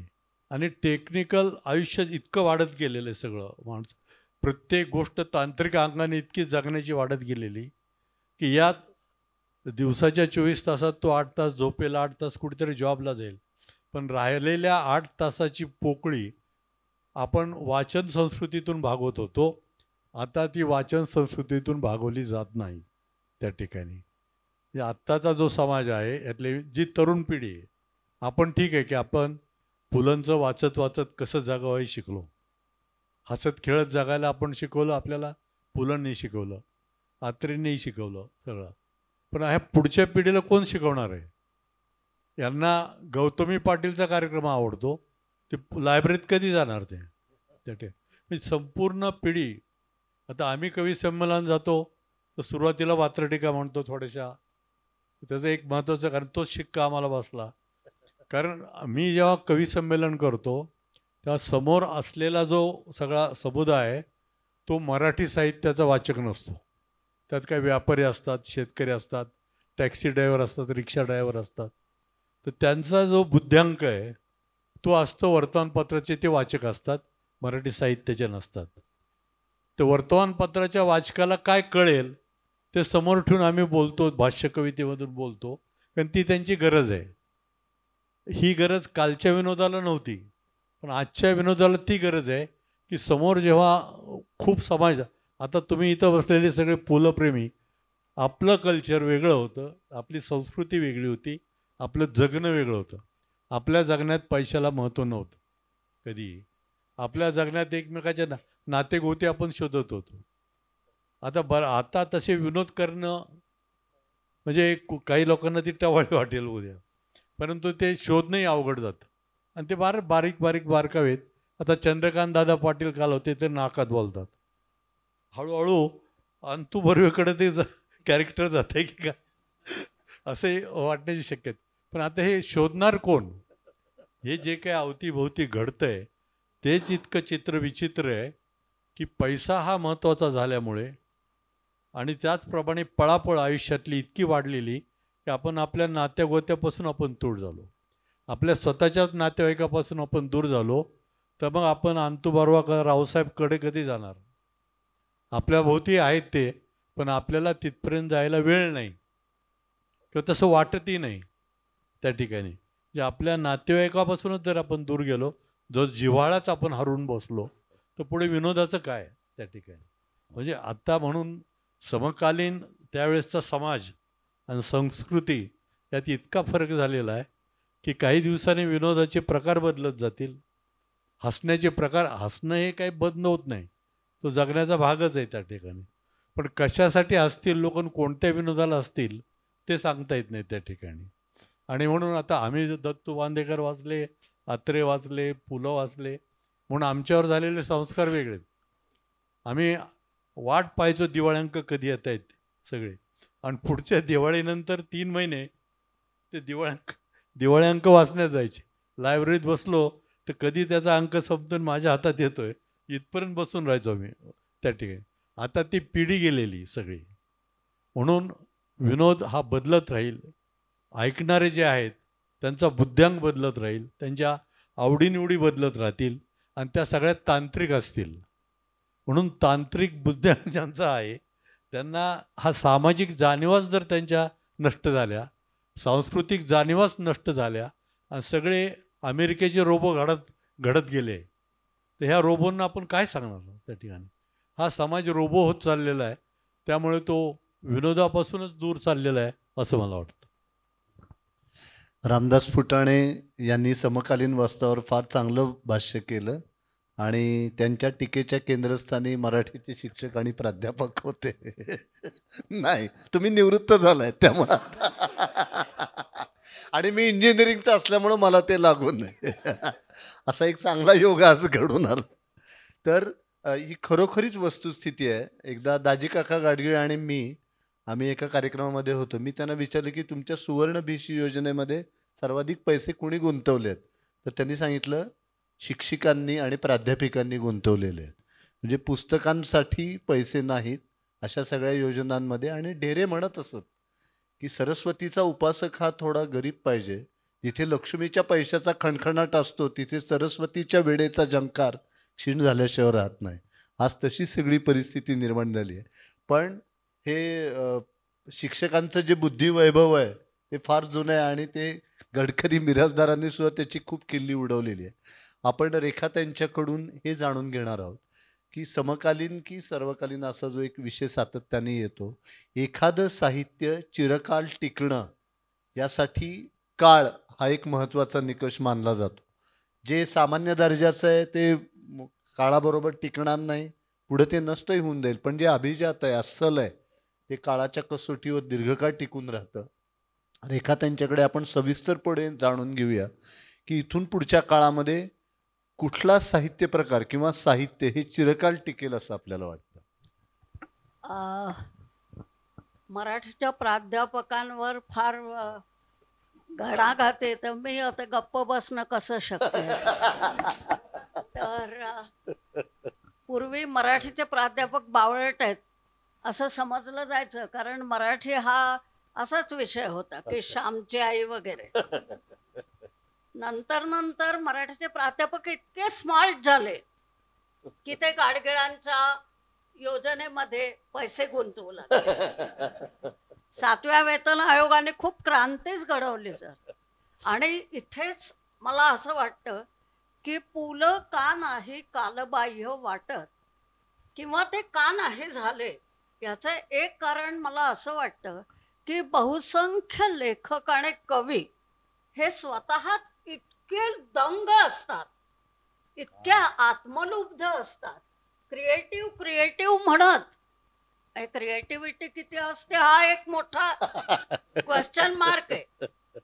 पण ते दुसऱ्याचं वाचत नाहीत. दुसऱ्याने काय लिहिलंय हे त्यांना माहित नसतं, आणि चांगलं लिहिलंय असं जरी असलं तरी त्याला दाद देण्या इतका मोकळेपणा हा त्यांच्यात नसतो. लक्षात घ्या, पुलंचं एका पुस्तकाचं नावच मुळे दाद आहे, शीर्षकच दाद आहे.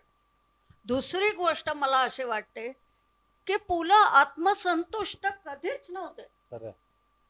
मला आठवतच नाहीये किती लोकांना अशी सवय असते की विशेषतः आपल्यापेक्षा लहान माणूस भेटला म्हणजे वयाने लहान की ते आपलं सगळं रटाळ काहीतरी सांगत बसतात, आणि मग शेवटी त्यांना आठवण होते की तुझं काय चाललंय.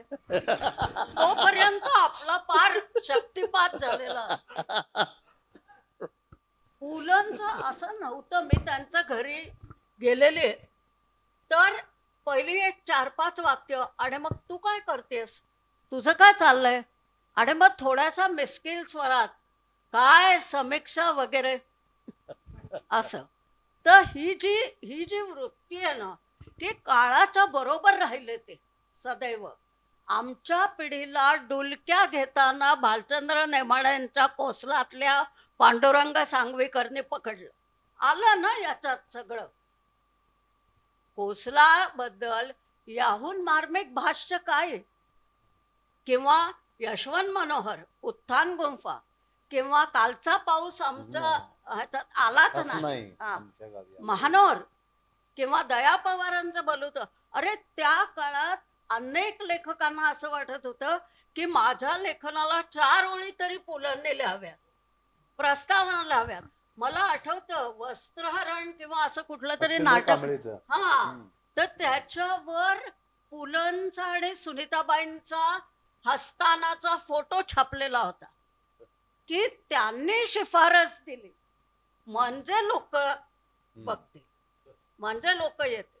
पुलं कधी कालबाह्य नाही झाले, कारण त्यांना नवीन लोक काय करतात, ते काय लिहितात, त्याने भलेही विडंबन करू दे, पण त्याच्या मागे एक गांभीर्य होतं, त्यांना आदर होता. आदर हा त्यांचा फार महत्वाचा गुण होता.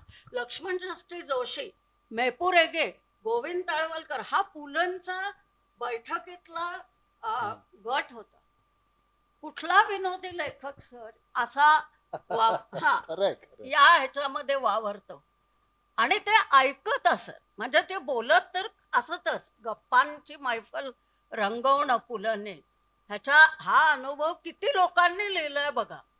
आणि दुसरं एक मी सांगते की आत्ताचे जे नवीन लेखक आहेत त्यांची काही पुस्तकं जर बघितली तर मी अजून मोजदाद नाही केले, पण पुलंनी माझ्या पाठीवर हात ठेवला म्हणून मी लिहायला प्रवृत्त झालो, पुलंनी माझ्या मस्तकावर हात ठेवला म्हणून मी लिहायला प्रवृत्त, असं सांगणारे कितीतरी लेखक आहेत आज.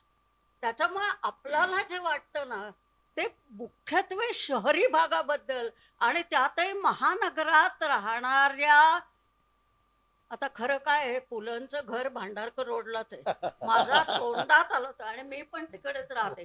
तर शिष्ट लोक बरेचसे, शिष्ट म्हणजे संस्कृतचा अर्थ घ्या की सुसंस्कृत.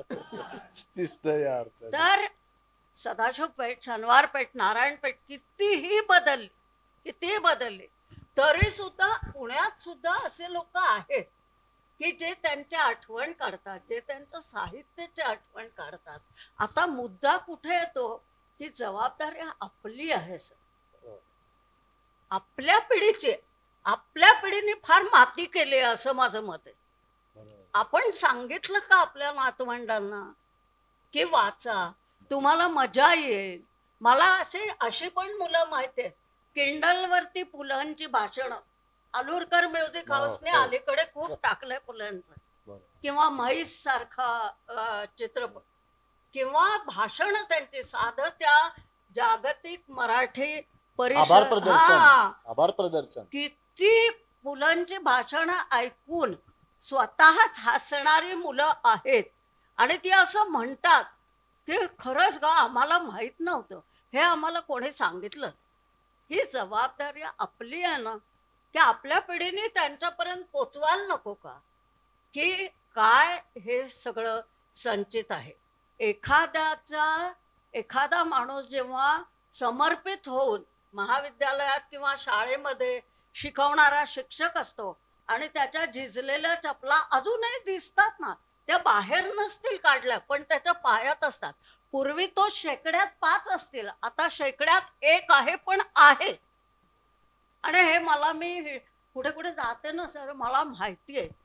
तर मग चितळे मास्तर आठवतातच ना तुम्हाला, छापेल बोलणारी मुलं नाही आहेत का मिलिंद जोशी? सांगा, साहित्य परिषदेचे काम करता तुम्ही, किती मुलं छापेल बोलतात.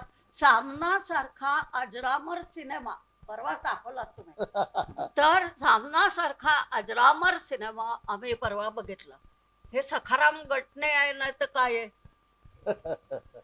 किंवा मुलाखत घ्यायला येणारी व्यक्ती, तुम्ही किती ते किती लिहिता, तुम्ही कसं लिहिता, तुमची निर्मिती प्रक्रिया काय असते, मग तुम्हाला मुलाखतकार पुलंच्या साहित्यातले आठवतात.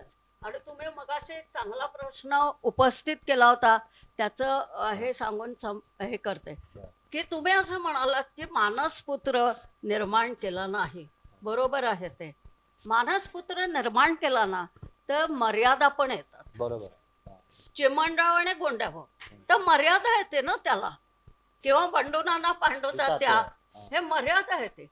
पुलंच्या साहित्यात पुलं स्वतःच मानसपुत्र आहे. वा वा, काय मस्त आहे. वा वा, छान. तुम्हाला सांगू का, तुम्ही नीट वाचलं ना तर असं आढळून येईल की निवेदक, नॅरेटर जो आहे तोच इतका महत्वाचा आहे. तो स्वतःकडे अनेकदा कमीपणा घेतो, स्वतःवर अनेकदा विनोद करतो. आता तुम्ही मगाशी एक छान संदर्भ दिला होता ग्रामीण साहित्याचा. पुलंनी एका ठिकाणी लिहिलंय, मी चांगली काकोडकरांसारखी तयारी करून बसलो होतो की तो आला आणि तिचे गाल आरक्त झाले, धनुष्याकृती भुवया उंचावल्या, हे सगळं फडके काकोडकर वगैरे हे केलेलं आहे. पण काय आता करावं, तेवढ्यात ग्रामीण साहित्याचा प्रवाह आला आणि मग मला ते गाल आरक्त कसं कळणार. बरं, तांबडे म्हणावं तरी पंचायत आहे, कारण तांबडं फुटलं. आणि माझ्या नायकाचं नाव मला सुभान्या वगैरे ठेवावं लागलं. त्याच्यानंतर ती काय भाकरी भाजी घेऊन येते वगैरे, म्हणजे फार मेहनत करावी लागली. हे जे नॅरेटर आहे ना, यांचा निवेदक आहे, त्यांचा तो इतका बळकट आहे की त्याच्यामुळे त्यांना मानसपुत्र वगैरे निर्माण करायची गरज नाही वाटली. आणि म्हणून मला असं वाटतं की आज सुद्धा माणिक वर्मा म्हटलं की आपल्याला शरदाचे चांदणे आठवतो. आणि अनेक लोक जे माणिक वर्मांच्या गाण्याचे कार्यक्रम करतात ते हे आणतातच बघा, शरदाचे चांदणे असंच नाव देतात त्या कार्यक्रमाला. किंवा जाने क्यों तेरे नाम पे रोना आया म्हटल्यावर बेगम अख्तर आहे, हे सांगावं लागत नाही. आणि रसिका ग्रणी हा शब्द तर मला वाटतं की पुलंच्याच मुळे जास्त प्रचलित झाला. परवा मला राम पुजारींवर लिहायचं होतं तर मला पटकन आठवलं की रसिका ग्रहणे रामू भैया दाते, तसे रसिका ग्रहणे राम पुजारी. तर ही जी ताकद आहे ना, ही मराठी भाषेवर इतकी सॉलिड पकड होती त्यांची. त्याच्याशिवाय मराठी वाङ्मयाचा गाळीव इतिहास सारखं मी म्हणेन की इतकं क्लासिक पुस्तक दुसरं नाहीच आहे. म्हणजे त्यातला कुठलाही भाग तुम्ही काढून वाचा. आणि आता ह्याला तुम्ही जर सापेक्ष म्हणाल, मगाशी बोधेवार म्हणाले की मूळ संदर्भ तुम्हाला माहीत नसते तर त्याची मजा काय. तर मी असं म्हणेन, मूळ संदर्भ माहीत असले तर त्याची मजा चौपट वाढते.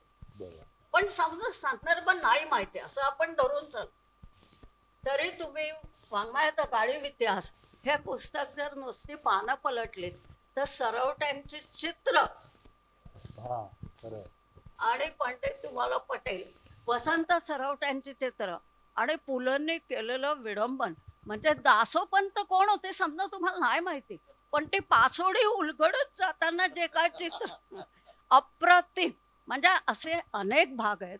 आणि मी जे मगाशी म्हटलं ना त्याला मला जोड द्यायचे की ज्या ज्या वेळेला आपल्याला बाहेरची परिस्थिती आता खरंच अशी आहे की आपण हताश होतो, आपल्या हातात काही नाहीये, म्हणजे कुठल्याच बाबतीत आपण जे इथे बसलेला जनासमोर आपण काही नाही करू शकत, हेच आपल्याला रोज प्रकर्षाने वाटतं.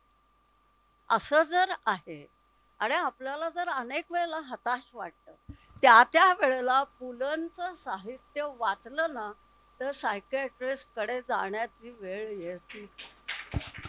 काय टिकेल कुठला साहित्य प्रकार? हा, एक महत्त्वाचं होय होय, मला वाटतं व्यक्तिचित्र जे आहेत ना पुलंची ती टिकणार. कारण सखाराम घटने ही प्रवृत्ती, तुम्ही जे म्हणलात ते बरोबर आहे की प्रवृत्ती आहेत त्या. चितळे मास्तर टिकणार, 7वा वेतन आयोग मिळो नाही तर 15वा मिळो, जे मनापासून कंठशोष करून शिकवणारे आहेत ते शिकवणार. फक्त ते कमी असते हे नक्की, कारण आपल्याकडे आत्मसंतुष्टता फार लवकर येते. आणि दुसरं, लाज नावाची गोष्ट आपल्या समाजात आता उरलेली ना. खरं आहे. त्यामुळे मला तुम्ही मला एक संदर्भ विचारला आणि मला जर तो आला नाही तर मला पूर्वी मी कुठे तोंड लपू असं मला व्हायचं, तसं मला आता अजिबात होत नाही. यांनी आत्ता लाज हा जो शब्द काढला तर अमेरिकेच्या मुलींनी सुंदरा मनामध्ये भरली हा कार्यक्रम इथे सादर केला. आणि लाजने जेव्हा ते शब्द आला लाज, तर सगळ्यांना लाज म्हणजे काय सगळ्या मुलींनी विचारलं, कारण लाजणे हे क्रियापदच नाही दुसरीकडे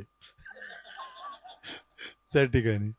आणि दुसरं की दाद देणे, तुम्ही जो मुद्दा केला तो मुद्दा मी विसरलो म्हणून सांगत होतो की मला अरुण आटलेचा फोन आला. मी चर्चगेटला डी रोडला राहत होतो की उद्या पुण्यात आहेस का मुंबई? म्हणलं मुंबईतच आहे. मग कुठे जाऊ नकोस, कुणाची अपॉइंटमेंट घेऊन मी 5 वाजता येतो, आपल्याला जायचं आहे. म्हटलं कुठं?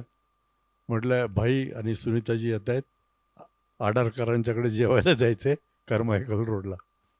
तिथे आडारकर राहतात सारस्वत बँकेचे. आणि म्हटलं काय कार्यक्रम काय? नाही म्हटलं तुझ्या कविता ऐकायच्यात. मी तर एकदम हे तर काय ऐकू आपण? मी सकाळपासून विचार करत होतो काय काय नाही ऐकायचं, आणि फुल्या मारत होतो, त्याच निम्म्यापेक्षा जास्त होते त्यातल्या. आणि मग लक्षात आलं त्यांनी का बोलू. मग आम्ही गेलो रात्री तिथे, थोडं मी निवडक 8-10 ऐकवल्या. आणि त्याचं मूळ कारण काय होतं की जेव्हा आम्ही मॉरिशसला गेलो होतो तेव्हा सुदीर्घ असा गाडीत काय गप्पा टप्पा भेंड्या चालल्या. म्हटलं अरे एखादी नवीन म्हण ना काहीतरी भाष्य कविता. तर ती मी लिहिली होती सुनीताबाईवर. पण मला अरुण टिकेकरने ते पुस्तक दिले, म्हणलं याच्यावर तुझ्या 2 ओळी सांगा देव. तर मी त्यांना जे मी छापलं नव्हतं कुठे तेच की मनोहर असली तरी ती अहंकारी व्यथा आहे, मनोहर असली तरी ती अहंकारी व्यथा आहे, आणि देशपांडे नावाच्या बाईची दलित आत्मकथा आहे. तर हे सगळं हसले लोक तिथे गाडीत बसमध्ये. पण ते समोर भाई परवा भाई त्यांचे बंधू 8mm कॅमेरा घेऊन ते शूट करत होते. तर सुधीर म्हटलं आता तू मेलास. म्हटलं का? ते त्यांचे भाऊ आहेत, त्यांनी आता शूटिंग केलेलं आहे. मग मला त्यांनी शिवाजी पार्कला जेवायला बोलवलं. ते काही रेकॉर्ड केल्या कविता, त्या भाईंना दाखवल्या. नंतर भाईंचं मला तुम्ही जे म्हटलं त्यांचं पत्र आलं म्हणजे आपल्याला जगण्याची एक ही मिळते. तसं ते प्रिय रामदास खुर्चीश्वर राजकारण्यांच्या लीलांनी हैराण झालेल्या जनमानसाची ही स्पंदने आहेत. तुमचा भाई म्हणजे ते मिळालं की मोठं सर्टिफिकेट, पद्मश्री मिळाल्यासारखंच आहे त्यातलं. तेव्हा इतर लोकांना ऐकणे, नवीन कवी आले की ते बोलू, घरी बोलून ऐकायचे ते तू काय बोलतो, मराठवाड्यातला कवी काय बोलतो, विदर्भातला कवी काय बोलतो. नुसतं पुण्यातल्या लोकांशी त्यांनी गप्पा मारल्या नाही कधी त्या ठिकाणी, किंवा पार्ल्याच्याच लोकांशी नाही. तर ही जी काही त्यांची भावना होती दाद देण्याची, इतरांना ऐकण्याची, मला वाटतं ती फार महत्त्वाची. दाद देणं हा जो पुलंचा गुण होता त्याविषयी फार छान बोलले रामदासजी आत्ता. आनंद यादवांचं आवर्जून उदाहरण दिलं पाहिजे की रत्नागिरीला आनंद यादव शिकत असताना, पुलं रत्नागिरीला गेले असताना महाविद्यालयीन शिक्षण घेणारे आनंद यादव त्यांच्या कविता त्यांनी ऐकल्या. एवढंच नव्हे तर वेगवेगळ्या दिवाळी अंकांना त्या पाठवता याव्यात यासाठी त्यांना आर्थिक मदत केली. आणि एवढंच नव्हे तर त्यांच्या झोंबीला 56 पानी प्रस्तावना पुलंची आहे आणि त्याला साहित्य अकादमी पुरस्कारही मिळालेला आहे. त्यामुळे पूर्वीच्या साहित्य विश्वामध्येच ती एक परंपरा होती. म्हणजे खांडेकरांनी कुसुमाग्रजांचा पहिला कविता संग्रह पदरमोड करून प्रकाशित केलेला होता. नारायण सुर्वेंची कविता प्रकाशात यावी यासाठी कुसुमाग्रजांनी पुढाकार घेतला. आणि आमच्या सोलापूरचे दत्ता हलसगीकर त्यांची कविता सगळ्यांच्या समोर यावी म्हणून सुर्वे पुढे आले. तर वडीलधाऱ्या पिढीने मागच्या पिढीचा हात धरून त्यांना पुढे नेण्याची जी काही एक प्रक्रिया होती ती आता साहित्य क्षेत्रामध्ये थांबलेली आहे.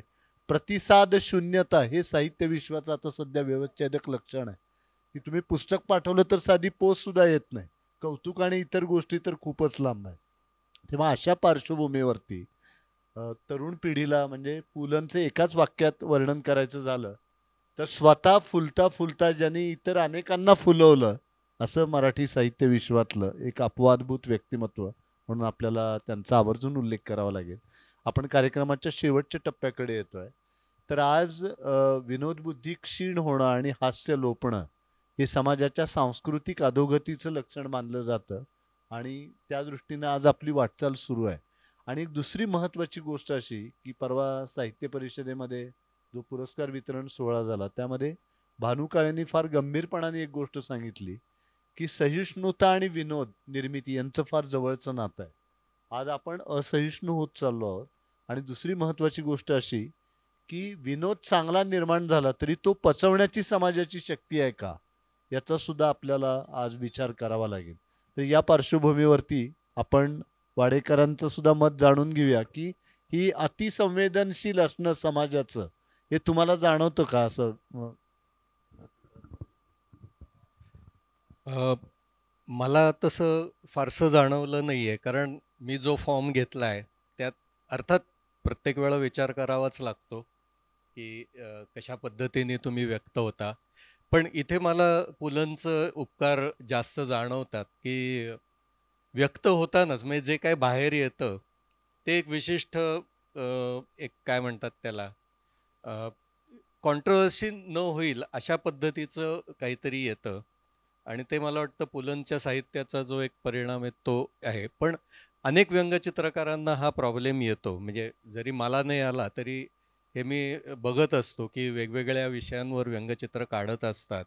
आणि अर्थातच हल्ली वर्तमानपत्र हे व्यंगचित्रकारांसाठी खूप कमी झालेलं असल्यामुळे ते सोशल मीडियावर टाकतात आणि सोशल मीडियावर व्यक्तही कोणालाही कसंही कधीही होता येतं आणि त्याचा हे परिणाम जाणवतो. पण काही जण तो लढा लढत असतात, मार खात असतात, पण सोडत नाहीत. तर आत्ताच हे अशा पद्धतीचं हे चालू आहे.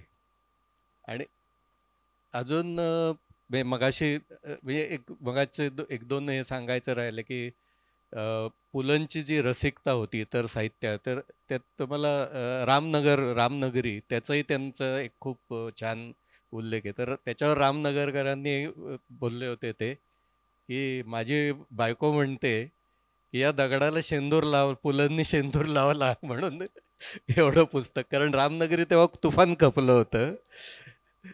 तर असं आहे. आणि समीक्षकांबद्दलचा पण एकदम आठवला म्हणून सांगतो की पुलंनी लिहिलेलं आहे की तो एक समीक्षक त्याच्यावर पुलंवर समीक्षा करणारे बरंच टीकात्मक असे एक समीक्षक आले होते. तर मी आत डोकावून म्हटलं की अगं जरा पाणी आण ग. तर तिने डोकावलं आणि वाटेतनं गरम पाणी घेऊन आले. त्यात जो ते त्या काळी जे दाढी करायला वगैरे नावी यायचंय. तर हा संदर्भ जो मगाशी तर हे जे अशा टाईपचे सुद्धा करणं आता अवघड होत जाणार आहे असं मला वाटतंय. असे विनोद आता त्यांनी मार्मिक सांगितलं पुलंची दाद देण्याची रीत कशी होती. आपल्या प्रभाकर जोगांच्या व्हायोलिन संदर्भात त्यांनी म्हटलंय की माणसं पराधीन असतात हे गदिमांच्या गीत रामायणामध्ये ऐकलं होतं, पण इतकी स्वराधीन असतात हे जोगांचं व्हायोलिन ऐकल्यानंतर किंवा गदिमांचंच वर्णन त्यांनी केलं आहे की ईशित्व वशित्व प्राप्ती प्राकाम्य आणिमा गरिमा लघिमा महिमा या अष्टसिद्धी भारतीय संस्कृतीत सांगितलेल्या आहेत. पण महाराष्ट्राच्या भाग्याने त्यांना मिळालेली 9वी सिद्धी म्हणजे गदिमा आहे, असं गदिमांचं वर्णन हे पुलंनी केलेलं आहे. तर आपण बोजेवारांच्याकडे येऊ. त्यांना तर या गोष्टीला खूप सामोरं जावं लागतं, कारण रविवार उघडल्यानंतर आज कुठल्या राजकीय नेत्यावरती काय लिहिलेलं आहे. तर विनोद पचवण्याची ताकद समाजाची कमी होताना दिसते का, आणि ही अतिसंवेदनशील. मी आता बरोबर 25 वर्ष लिहितोय कॉलम. तर मी सुरुवातीला जेव्हा सुरुवात केली म्हणजे कॉलम लिहायला जेव्हा सुरुवात केली पहिल्यांदा, तेव्हा मी असं एक साधारणतः ठरवलं होतं की महिन्यातनं समजा एखादा एक साहित्यावर लिहायचा, एखादा राजकारणावर लिहायचा, एखादा असे वेगवेगळे विषय घ्यायचे असं. परंतु 25 वर्ष संपता संपता हळूहळू असं होत गेलं की साहित्यावर म्हणजे वृत्तपत्रात जर लिहायचं तर तुम्हाला समाजाचा लसावी काढून लिहावं लागतं. म्हणजे अधिकाधिक लोकांना तुमचा विनोद कळला पाहिजे याची काळजी घ्यावी लागते. तर हळूहळू असं माझ्या लक्षात आलं की साहित्यावर लिहिता येत नाही मला, कारण साहित्यिकांविषयी लोकांना माहितीच नाही आहे. मी जर एकेकाळी असं होतं की जयवंत दळवी भागवतावर लिहायचे ठणठणबाळ म्हणून, तर भागवत कोणा लोकांना माहिती असायचं, त्यांची स्वभावविषयीची माहिती असायची. आता लेखकांविषयी जर माहितीच नाही आहे तर त्यांच्याविषयी लिहायचं काय. त्यावेळी मला हळूहळू ते राजकारणावर लिहिणारा स्तंभ झाला. तो मुळात तसा नव्हता तो, मात्र लोकांना माहिती काय, तर सिनेमा माहीत आहे, राजकारण माहीत आहे आणि क्रिकेट माहीत आहे. याच्या पलीकडे चौथी गोष्ट लोकांना फार माहितीच नाही, त्यामुळे त्याच्यावरती परत लिहावं लागतं. मात्र सहिष्णुता जी आहे त्याच्यात माझ्या असं लक्षात आलं अनुभवातून की राजकारणी व्यक्ती अधिक सहिष्णू आहेत. ही सहिष्णुता आपल्या साहित्यिकांकडे नाही आहे, पोचलेले आहे. आणि आता मी फडके नाही आहेत, मी उदाहरण सांगतो की आपले हे सुभाष भेंडे जेव्हा संमेलनाचे अध्यक्ष झाले साहित्य संमेलनाचे, तर तेव्हा मी माझ्या स्तंभामध्ये 2 भेंड्यांचा संवाद लिहिला होता. शेतात 2 भेंडे आहेत झाडाला लागलेल्या आणि ते एकमेकांशी संवाद करतात आणि त्या म्हणतात अगं आपला भेंड्या अध्यक्ष झाला संमेलनाचा, असं म्हणून मी शेवटी आला की शेवटचं त्याच्यामध्ये वाक्य असं होतं की मला याचा आनंद झाला की आपली स्वभाव अशी असलेला माणूस अध्यक्ष झाला. तेवढे कसं ग, आपण पण चिकट आहोत. असं आता भेंड्यांचा स्वभाव ज्यांना माहिती होता त्यांना त्यातला विनोद कळला, हा भेंड्यांना विनोद लागला. म्हणजे खरं तर भेंडे स्वतः विनोदी साहित्यिक, मोठे उत्तम विनोदी साहित्यिक, परंतु त्यांना आता इतका तो लागला की त्यांनी टीकेकरांकडे तक्रार केली की हो हे काय, मी संमेलनाचा अध्यक्ष झालो आणि अध्यक्षाविषयी अशा पद्धतीचं लिहून येणं बरोबर आहे का. आणि त्यांनी माझ्याशी कट्टी केली थोडक्यात सांगायचं तर. जवळपास 6 महिने माझ्याशी बोलले नाही ते. त्यानंतर ते हळूहळू नंतर विवेलं तर ठीक आहे, पण 6 महिने बोलले नाही. तसं दुसरं उदाहरण होतं पिंग्यांचं. पिंग्यांचे किस्से सगळ्यांना माहिती आहे. म्हणजे दळवींचा प्रसिद्ध किस्सा आहे की दळवींनी पिंग्यांना विचारलं की कोणी साहित्यिक गेला की तुम्ही त्यांच्यावर लेख तुमचा तयार असतो, तुम्ही पटकन लिहिता. तर त्यांना म्हटलं की दळवी आपलं कौतुक करत आहेत, तर विचार तुला किती मिळतात तुला एका लेखाचे.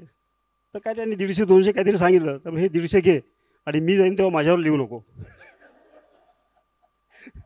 तर असे पिंगे जेव्हा 80 वर्षाचे झाले तेव्हा मी त्यांच्यावर स्तंभ लिहिला 2 लेखांमध्ये. आणि त्याची सुरुवात अशी होती, आज एक नवीन कविता मला आठवली. ती कविता अशी की घाल घाल पिंग्या वारा माझ्या परसात. आता त्यांना पिंग्या म्हटलं की त्यांना भयंकर राग आला. त्यांनी परत टीकेकरांना फोन केला, अहो माझं वय 80 आहे, हा लिहिणारा माणूस किती वयाचा आहे, आम्हाला पिंग्या म्हणतो, हे शोभतं का यांना. तर टीकेकरांनी त्याला समजावलं की तो श्रीकांत बोजेवरचं वय काही असो, तंबीदुर्याला वय नाही आहे, त्यामुळे त्यांनी कुठल्या व्यक्तीवर काय लिहावं त्याला काही वय नाही, वयाचा संबंध नाही त्यांनी. पण हे तुम्ही समजून घ्यायला पाहिजे, हे ठीक आहे, हेच आपल्याकडे यांना समजत नाही आहे. त्यामुळे मी त्याच्यानंतर जेव्हा राजकारण लिहिलं तेव्हा मात्र मला त्यांच्याकडून दाद मिळाली. म्हणजे मी जेव्हा विलासरावांवर लिहिलं तेव्हा विलासराव अगदी फोन करून सांगायचे मला आजचं आवडलं म्हणून. अक्षरशः त्यांचं जेव्हा पद गेलं, एक प्रसिद्ध हे तुम्हाला सगळ्यांना माहिती आहे, रामगोपाल वर्माला ते ताजमहाल हॉटेलमध्ये बघायला घेऊन गेले सगळी परिस्थिती, आणि त्याच्यावरून त्यांचं मुख्यमंत्रीपद गेलं. ते मुख्यमंत्रीपद जेव्हा गेलं त्यांचं, त्या रविवारी मी जो स्तंभ लिहिला होता तर त्याच विलासराव जेवायला बसतात, तेव्हा मला काहीतरी सण होता कुठला तरी, म्हणून पुरणपोळी केलेली असते. त्यांच्या ताटात पुरणपोळी येते आणि ते तुपाची वाट बघत असतात, आता तू पेल घरातून. आणि शेवटची वाट बघून आवाज येतो की अगं पुरणपोळी आली, तूप नाही आलं. तर बायको आतून म्हणून ते मुख्यमंत्रीपद गेलं, आता तूप विसरा. आता याला त्यांनी स्वतः दाद दिली. मात्र अशी दाद साहित्यिकांकडून फार क्वचित मिळाली की माझ्यावर तुम्ही लिहिलं तर असं खूप छान वाटलं वगैरे, असं यांच्याकडनं मात्र मिळाली. आता अनेकदा लोक मला विचारतात की तुम्ही इतकं स्पष्ट लिहिता, तुम्हाला काय कधी यांच्याकडे धमक्या वगैरे किंवा असं काही राग येतो, असं काही होत नाही ना. तर मी ते म्हणजे गंमत वाटते मला त्याच्यामध्ये. मी म्हटलं 2 गोष्टी असू शकतात. एक तर आपले सगळे साहित्यिक सहिष्णू असू शकतात किंवा दुसरं ते गेंड्याच्या कातडीचे असू शकतात, की माझ्यावर काही लिहिलं तर काही फरक पडत नाही. तर त्यापैकी काही खरं असो, मात्र माझ्या एक लक्षात आलं की 25 वर्षामध्ये मोठा फरक हा झाला की मला आता साहित्यिकांवर लिहायची इच्छा असल्या तरी लिहिता येत नाही.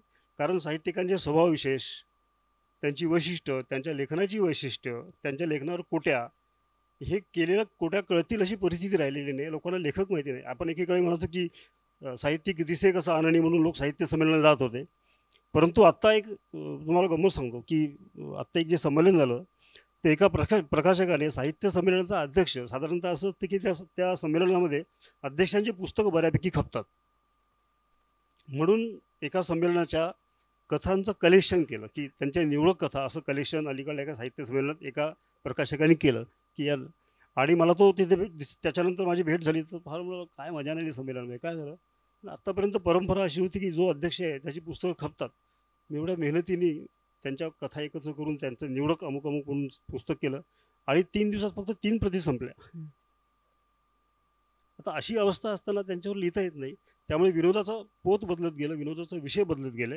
आणि आता मला इच्छा असो किंवा नसो, मला दर आठवड्याला राजकारणावरच लिहावं लागतं, कारण लोक त्याच्यावरतीच रिॲक्ट होतात. आणि दुसरी गोष्ट, धार्मिक किंवा असं काही लिहिण्याची सोयच राहिलेली नाही आहे तुम्हाला. म्हणजे तुम्ही स्वतः किती पण उदार विचारांचे असा किंवा सहिष्णू असा, पुरोगामी विचारांचे असा, तुम्ही तिथे एक वाक्य जरी ते काही लिहिलं थोडंसं की तुमच्यावर तुटून पडतात टोळ्याच्या टोळ्या आणि तुमचं काय अगदी वस्त्रहरणच होतं त्या ठिकाणी. अशी अवस्था आहे. त्यामुळे विनोदाला मर्यादा आपल्या बदलत्या समाजाच्या धारणा बदलत आहेत, स्वभाव बदलत आहे, त्याच्या मर्यादा पडतात विनोदाला. आणि ह्या दिवसेंदिवस मला वाटतं अधिकच होत जाणार आहे अशा मर्यादा. परंतु राजकारणावरचा विनोद मात्र कायम राहणार आहे, त्याला मरण नाही आहे. राजकारणी बदलले तरी तुम्हाला सतत काहीतरी लिहायला मिळणारच आहे. त्यामुळे हे कायमस्वरूपी राहणार आहे. पण त्याच्यातली वैविध्य संपून गेले विनोदातलं, याच्या पलीकडे तुम्हाला फार जाता येणार नाही आता.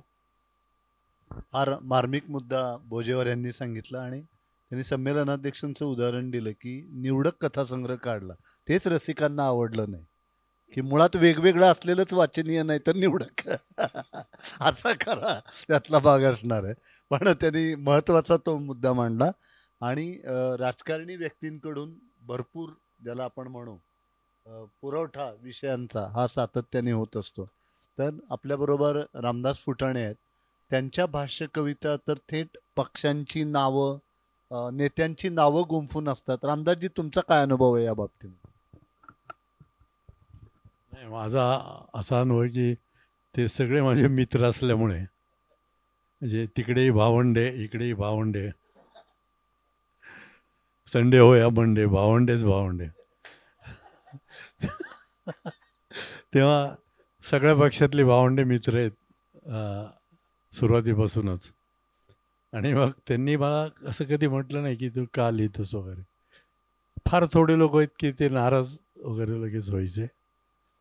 पण मी काय, जनरली सत्तेची प्रवृत्ती ही फार महत्त्वाची, की हे असे का वागतात, कसे बोलतात, हे मी लिहित होतो. आणि विसंगती शोधणं श्रीकांतला माहिती आहे की त्याच्यासाठी 24 तास डोकं चालू ठेवावं लागतं, सोमवार मंगळवार, मग बुधवारी संध्याकाळी तिथे बसावं लागतं. ते सकाळी उठल्याबरोबर सगळी वर्तमानपत्र वाचायचे. तर मी गेली 4 वर्ष वर्तमानपत्र वाचत नाही. टी व्हीवरच्या बातम्या दिसत नसल्यामुळे टी व्हीच्या बातम्या ऐकू येतात तेवढ्याच त्या. पण पूर्वी असंच करायचं की ती सगळी वर्तमानपत्र वाचायचं. मला टीकेकरांनी सांगितलं, तू रोज लिह, मी तुला 300 रुपये देतो 4 वेळेला लोकसत्तात. तर ते फोडणी सुरू झालं. आता ते होतं म्हटलं मी 6 महिने कसं तरी केलं. ते रोज सकाळी उठायचं, पवार काय म्हटले, हे काय म्हटले, ते काय म्हटले, गोपीनाथ मुंडे काय म्हटले, तिकडे ते प्रमोद महाजन काय म्हटले, इकडे नितीन गडकरी. अरे म्हटलं, यांच्या बायकासुद्धा यांचा एवढा विचार करत नाहीत. आणि एवढा विचार आपण 3 तास करतो इथे. हा काय म्हटला आणि तो काय म्हटला, तो काय म्हटला. तर एक तर त्या खूप वेळ जातो त्यात. आणि त्या ठिकाणी ह्याची मुळं आहेत ना, ती तिकडची असावी लागतात, गावाकडची. म्हणजे आपल्याकडे असलेले बहुसंख्य राजकारणी आहेत, त्यांचे गट माहीत असावं लागतात त्या ठिकाणी. नंतर मतदारसंघ माहीत असावे लागतात. मी जसं म्हणतो ना, मंडईचं कल्चर वेगळं आहे, सदाशिव पेठेचं वेगळं आहे आणि कोथरूडचं वेगळं आहे. त्याच्यात ते बारकावे आहेत छोटे छोटे छोटे, ते शनिवारपासूनच बदलतं ते त्या ठिकाणी. तर तसं विदर्भ, मराठवाडा, कोकण आणि महाराष्ट्राचे पट्टे, यांचे जाती व्यवस्थेचे पट्टे तुम्हाला माहीत पाहिजेत. म्हणजे दौंडपासून तुम्ही गेलात तर सांगोल्यापासून मिरजपर्यंत एका जातीचं वर्चस्व आहे, म्हणजे त्याच जातीचे आमदार निवडून येणार त्या ठिकाणी. नाशिकपासून परळीपर्यंत गेलात तर एकाच जातीचं वर्चस्व आहे, त्यांचे आमदार निवडून येणार. कोपरगावपासून अकोल्यापर्यंत गेलात तर एकाच जातीचं वर्चस्व तुमच्या समाजातलं तुम्हाला कळलं पाहिजे. आणि वर्धा जिल्ह्यात गेलात तर एकाच समाजाचं वर्चस्व तुम्हाला तिथे दिसेल. आणि मग या समाजाची सगळी माहिती पाहिजे. दुसरं, त्या पूर्वी काय होतं, काँग्रेसच काँग्रेसच्या विरोधात होती आणि त्यामुळे काँग्रेसला काँग्रेस अंतर्गतच फायदा व्हायचा. बाळासाहेब ठाकरेंच्यावर बोलताना म्हटलं, बाळासाहेब हे तुमचे आमदार काय सगळे तुमचे नाही आहेत, म्हटलं निम्मे आमचे आहेत. त्यांना माहीत होतं मी काँग्रेसचा आमदार. म्हटलं कसं काय, म्हटलं आम्हालाच एखादा काँग्रेसवाला पाडायचा असला की आम्ही शिवसेनेला मदत करतो त्या ठिकाणी. आणि परत म्हटलं, बाळासाहेब शिवसेनेकडे आले कोण सुरुवातीला, तुम्ही नीट अभ्यास करा. म्हटलं मनोहर जोशी, सुधीर जोशी, मुंबईतली नावं सोडा, पण बाहेरची नावं आलेली नाहीत. तुमच्याकडे जे आले ते शिकले पण ब्राह्मण नाहीत, अल्पसंख्य आहेत पण मुसलमान नाहीत, शेती करतात पण मराठा नाहीत, म्हणजे गरीब आहेत पण दलित नाहीत, व्यापार करतात पण परप्रांतीय नाहीत. ते सगळे शिवसेनेत पहिल्या झुंडीत आलेले आहेत. बाळासाहेबांनी उद्धवला खालून बोलवलं, म्हणले हे बघा काय म्हणतात. म्हणलं बाळासाहेब, महाराष्ट्रामध्ये जातीवरच राजकारण होतं. तुम्ही जात सोडून तिकडं लोक निवडून येऊ शकत नाहीत. प्रत्येक मतदारसंघात कोणत्या जातीचं वर्चस्व आहे त्यालाच तिकीट द्यावं लागतं. आणि ही मुळं माहीत असली की मग तुम्ही थोडंसं लिहू शकता, थोडंसं बोलू शकता. पण हे इतकं बरोबरचं नाही. ह्याच्या मुळाशी जाणं हे इतकं महत्त्वाचं आहे की म्हणून सामना तुम्ही म्हणता तयार झाला ना, तर मी 70पासून त्यांच्या मागे लावतो. तेंडुलकर मला आशी पाखरे नंतर खूप आवडलं, त्यांचं लेखन आवडायचं. पण त्या मुळामध्ये हेच म्हटलं की मी ग्रामीण भागातली ग्रामपंचायत आणि जिल्हा परिषदबद्दल बोलायचो. तेंडुलकर ते ऐकायचे, काय साखर कारखान्याचे आमच्या मित्राबद्दलही बोलायचो. आणि मला नकार देत असताना तेंडुलकर ते जाऊन बघून आले राजकारण, चेअरमन कसे बोलतात, ऊस शेतकऱ्यांचे काय बरं. तर मुळात लेखक हा विनोदी जर लेखक असेल तर तो जमिनीवरचा पाहिजे. आपल्याकडे अलीकडे दिवाळी अंक वाचून लेखक झालेले आहेत खूप, त्या ठिकाणी जगण्याची अनुभूतीच नाही. म्हणजे अनुभूती, प्रतिभा जर एकत्र आली आणि प्रज्ञा, तर चांगली कलाकृती घडू शकते त्या ठिकाणी. पण तसं वातावरण आज नाही. आज पुण्यासारख्या ठिकाणी हे 4 साहित्य संमेलनाचे अध्यक्ष आहेत, 4-5, ते सुद्धा एकमेकाचं तोंड बघत नाहीत एरवी. आणि उलट आमचे अंकुश काकडे, गिरीश बापट, सुधीर गाडगिळे यांनी इथं सॅटर्डे क्लब स्थापन केला आहे. मी त्याचा पहिल्यापासून मेंबर आहे. त्यात काँग्रेसवाले, शिवसेनेवाले, भाजपवाले सगळे येतात, सगळे आमदार आणि खासदार आहेत, 105 सभासद. आणि आम्ही एकच करतो, त्या सॅटर्डे क्लब शेवटचा शनिवार, त्या दिवशी जी चर्चा होईल ती फक्त प्रसिद्ध करायची नाही कुणी, म्हणजे वर्तमानपत्र नाही, त्यात काही पत्रकारही आमच्याबरोबर आहे, पण ते छापत नाही आम्ही काय बोलतो ते त्या ठिकाणी. तर हे वातावरण मराठी साहित्यात का नाही की तुम्ही एक तर तुम्ही मसापामध्ये होणारे कार्यक्रम सोडले तर एरवी हे सर्व साहित्यिक इथे जे काही पुण्यात आहेत आणि ज्या साहित्य संमेलनाचे अध्यक्ष ते सुद्धा सांगतात, तो येत असेल तर मी येत नाही. या तुम्हाला अनुभव आहे की नाही त्याचा? म्हणजे एक साहित्य संमेलनाचा अध्यक्ष सांगत असेल की तो अध्यक्ष येत असेल तर मी येणार नाही. ही भावना जिथे अध्यक्षात आहे, किंवा गेल्या 10 वर्षात काही असे अध्यक्ष निवडून आलेत ज्यांचं कोणी काहीच वाचलं नाही तर त्या ठिकाणी. म्हणजे मराठीचे मारेकरी कोण आहेत हे वेगवेगळ्या ठिकाणी बसलेले आहेत त्या ठिकाणी. तुम्ही याच्या मुळात जायला पाहिजे. आपण फक्त विनोद समकालीन आहे का हे माहीत नाही. मुळात तो विनोद ज्यांच्यासाठी आहे, ज्या समाजासाठी आहे, ज्या भाषिकासाठी आहे, त्या भाषिकांची आजची परिस्थिती काय, त्या भाषिकांचं आजचं राजकारण काय, आणि संपूर्ण हे राजकारण्यांनी त्यांच्या गोंधळाने सगळा बातम्या जर तुम्ही बघितल्या सकाळपासून संध्याकाळपर्यंत, परत त्यांना 24 तास दळण दळायचं आहे, तर पीठ दाणे नसले तरी पीठ टाकावं लागतं परत परत, करणार काय ते त्या ठिकाणी. तेव्हा दिवसभर पाहणारे, मी जर टी व्हीवाल्यांना सांगितलं पाहिजे की तुम्ही 8 दिवस राजकीय बातम्या देऊ नका, 8 दिवस बघा महाराष्ट्र शांततेने जगतोय असं वाटेल आपल्याला सगळं. 8 तास नाही तर खरंच 8 दिवस ठरवायचं. जसे उपोषणाला बसतात ना अलीकडे, सलानियुक्त आमरण उपोषण वगैरे असतं ना तसं, तर चॅनल्सनी ठरवायचं की 8 दिवस तो आम्हाला काही अजून ही जी माध्यम आहेत तुमची प्रिंट मीडिया वगैरे, याला काहीतरी त्यांनी सांभाळलं आहे हे प्रसिद्ध म्हणजे. पण या चॅनलवर रोज जे आणि जो जितका वाईट मराठी बोलेल, अभद्र बोलेल, त्याला पुन्हा पुन्हा दाखवतात. म्हणजे ती आहे की ठीक आहे, किंवा कुत्रा माणसाला चावला तर ती घटना असते, माणूस कुत्र्याला चावला तर बातमी असते, पण दिवसभर माणूस कुत्र्यालाच चावत राहावा ही जर त्यांचीच कल्पना, हे काय. म्हणून हे वातावरण जे आहे ना इतकं चित्र विचित्र आहे. आणि मी या सगळ्या लोकांना जवळून बघतो तिथून, इथूनही पुढे तुम्हाला विधानसभेत किंवा परिषदेत रक्तपात झालेलं सुद्धा दिसेल. आता ज्या पद्धतीने ते तुझे कपडे फाडीन म्हणून जर सभासद बोलत असेल सभागृहात, तर याची पुढची स्टेप काय आहे त्या ठिकाणी. तेव्हा परिस्थिती खूप गंभीर आहे.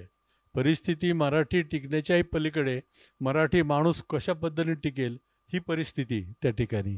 आणि म्हणून राजकारणावरचे विनोद आम्ही जर करत असतो ते बोचरे असतात, थोडे चिमटा घेणारे त्यातले असतात, पण त्याची सामाजिक ते जाणीव पाहिजेत. त्या विनोदातून थोडीशी जाणीव पाहिजे. आणि मग त्यासाठी तुम्ही वेगवेगळे फॉर्म, आता संवादामधून जसं श्रीकांत भुजबळ वगैरे वापरतात तसं आम्हालाही वापरता येतं थोडंसं वेगळ्या पद्धतीने.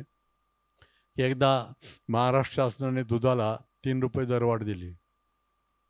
ते वर्तमानपत्रात पहिल्या पानावर छापून आलं, पण सरकारला काहीच द्यायचं नव्हतं, सरकारने फक्त संमती दिली.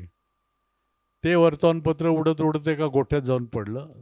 तर म्हशीने ते वर्तमानपत्रातली पूर्ण बातमी वाचली की दुधाला 3 रुपये दरवाढ दिली. ती बातमी वाचतच राहिली म्हैस. ते गाय म्हणाले, काय का वर्तमानपत्र आहे, वाचायचं, चगळायचं, द्यायचं फेकून, काय वाचत बसलीस. तर म्हैस म्हणाले, अगं थांब, याच्या बाजूला आणखी एक बातमी आहे. म्हशीने ती बातमी वाचली. ती बातमी अशी होती की 7वं वेतन न मिळाल्यास सरकारी कर्मचारी संपावर जाणार. म्हशीने ती बातमी वाचली आणि मग म्हैस गाईला म्हणाली की ते 7वं वेतन मागतात, आपणही तसंच का वागू नये. ते 7वं वेतन मागतात, आपणही तसंच का वागू नये. आणि दुधाला दरवाढ दिल्यामुळे वाढीव चारा का मागू नये. दुधाला दरवाढ दिल्यामुळे वाढीव चारा का मागू नये. तेव्हा वासराकडे पाहत गाय म्हणाली की इतरांच्या लेकराबाळासाठी जगावं, इतरांच्या लेकराबाळासाठी जगावं, आपलं दुःख कुणाला सांगू नये. इतरांच्या लेकराबाळासाठी जगावं, आपलं दुःख कुणाला सांगू नये. अरे आपण तर साधी जनावरं, माणसासारखं वागू नये. आपण तर साधी जनावरं, माणसासारखं वागू. तेव्हा आताचा विनोद थोडा वेगळ्या पद्धतीने आपल्याला न्यावा लागेल. तो मग त्यासाठी तुम्हाला वेगवेगळे रूपकं घ्यावे लागतील. रूपकं बदलत जातील, परिस्थिती बदलेल तसा विनोद बदलेल, श्रोते बदलतील. त्यासाठी पहिल्यांदा मराठी साहित्यिक एकत्र कसे येतील, साहित्य संमेलनाचे अध्यक्ष कसे एकत्र येतील, याचा मसापणे प्रयत्न करावा. बरं का, आत्ता त्यांनी राजकीय लोकांची भाषा वगैरे त्यावर फार मार्मिक भाष्य केलं. नायगावकर मध्यंतरी भेटले आणि ते म्हणाले, आम्ही सांगितलं मराठी भाषेला अभिजात भाषेचा दर्जा मिळाला, आपण किती प्रयत्न केले साहित्य परिषदेने. तर नायगावकर म्हणाले की अभिजात भाषेचा दर्जा का मिळाला माहिती आहे का. म्हणाले, आपल्याकडे सगळे रस होते, फक्त बिभत्स रस कमी पडत होता म्हणाले, म्हणून ते देत नव्हते. आणि राजकारणात तो इतका वाढला की केंद्र सरकारला द्यावाच लागला. त्यात तुमच्या निकषाचा काही भाग नाही. पण नायगावकर सुद्धा फार मार्मिक भाष्य करतात. ज्यावेळेला नारळीकर अध्यक्ष झाले नाशिकला आणि एका कवी संमेलनामध्ये नायगावकर म्हणाले की नारळीकर अध्यक्ष झाल्यामुळे विज्ञान साहित्याचं भवितव्य उज्ज्वल आहे, असं आत्ताच गाजरे गुरुजींनी सांगितलं म्हणाले. तर हा जो काही एक विनोद आहे, तर आज विनोदाची निर्मिती अशा पद्धतीने करणारे नव्या पिढीतले किंवा अगदी बुजुर्ग मंडळी सुद्धा आहेत. इतकं निराश होण्याचं कारण नाही. स्वतः मर्ढेकरांनीच म्हटले की कलावंतांची कुंडली कधी मांडता येत नाही. कदाचित काळाचा टप्पा ओलांडून एखादा नवा कलावंतही निश्चित निर्माण होईल. पण पुलंचं स्मरण करत असताना आपण एकच गोष्ट त्यांच्याकडून घेतली पाहिजे, ती म्हणजे पुलकित जीवनवृत्ती. पुलंनी स्वतः आनंद घेतला, इतरांना दिला आणि जगण्याकडे पाहण्याची एक रसरशीत जीवनदृष्टी पुलंनी दिली. आणि जे जे उत्तम उदात्त उन्नत महन मधुर तेते, अशा सगळ्या चांगल्या गोष्टींच्या वरती कसं जीवापाड प्रेम करायचं हे देखील पुलंनी आपल्याला शिकवलं. आणि मुख्य म्हणजे विनोदबुद्धीची ढाल हातात असली आणि अंगात रसिकतेचं चिलखत घातलं की जीवनातल्या सगळ्या संकटांना हसत सामोरं जाता येऊ शकतं, हा संदेश आपल्याला दिला. अशा या महान विनोदकाराचं स्मरण आज आपण या परिसंवादाच्या माध्यमातून केलं. त्यामुळं सुरुवातीला मी जो आवडताचा विनोद सांगितलेला होता, तर ती वेळ आपल्यावरती येणार नाही. म्हणून हा परिसंवाद आपण इथेच थांबतोय. अतिशय मार्मिक असे विचार या चारही मान्यवरांनी व्यक्त केले.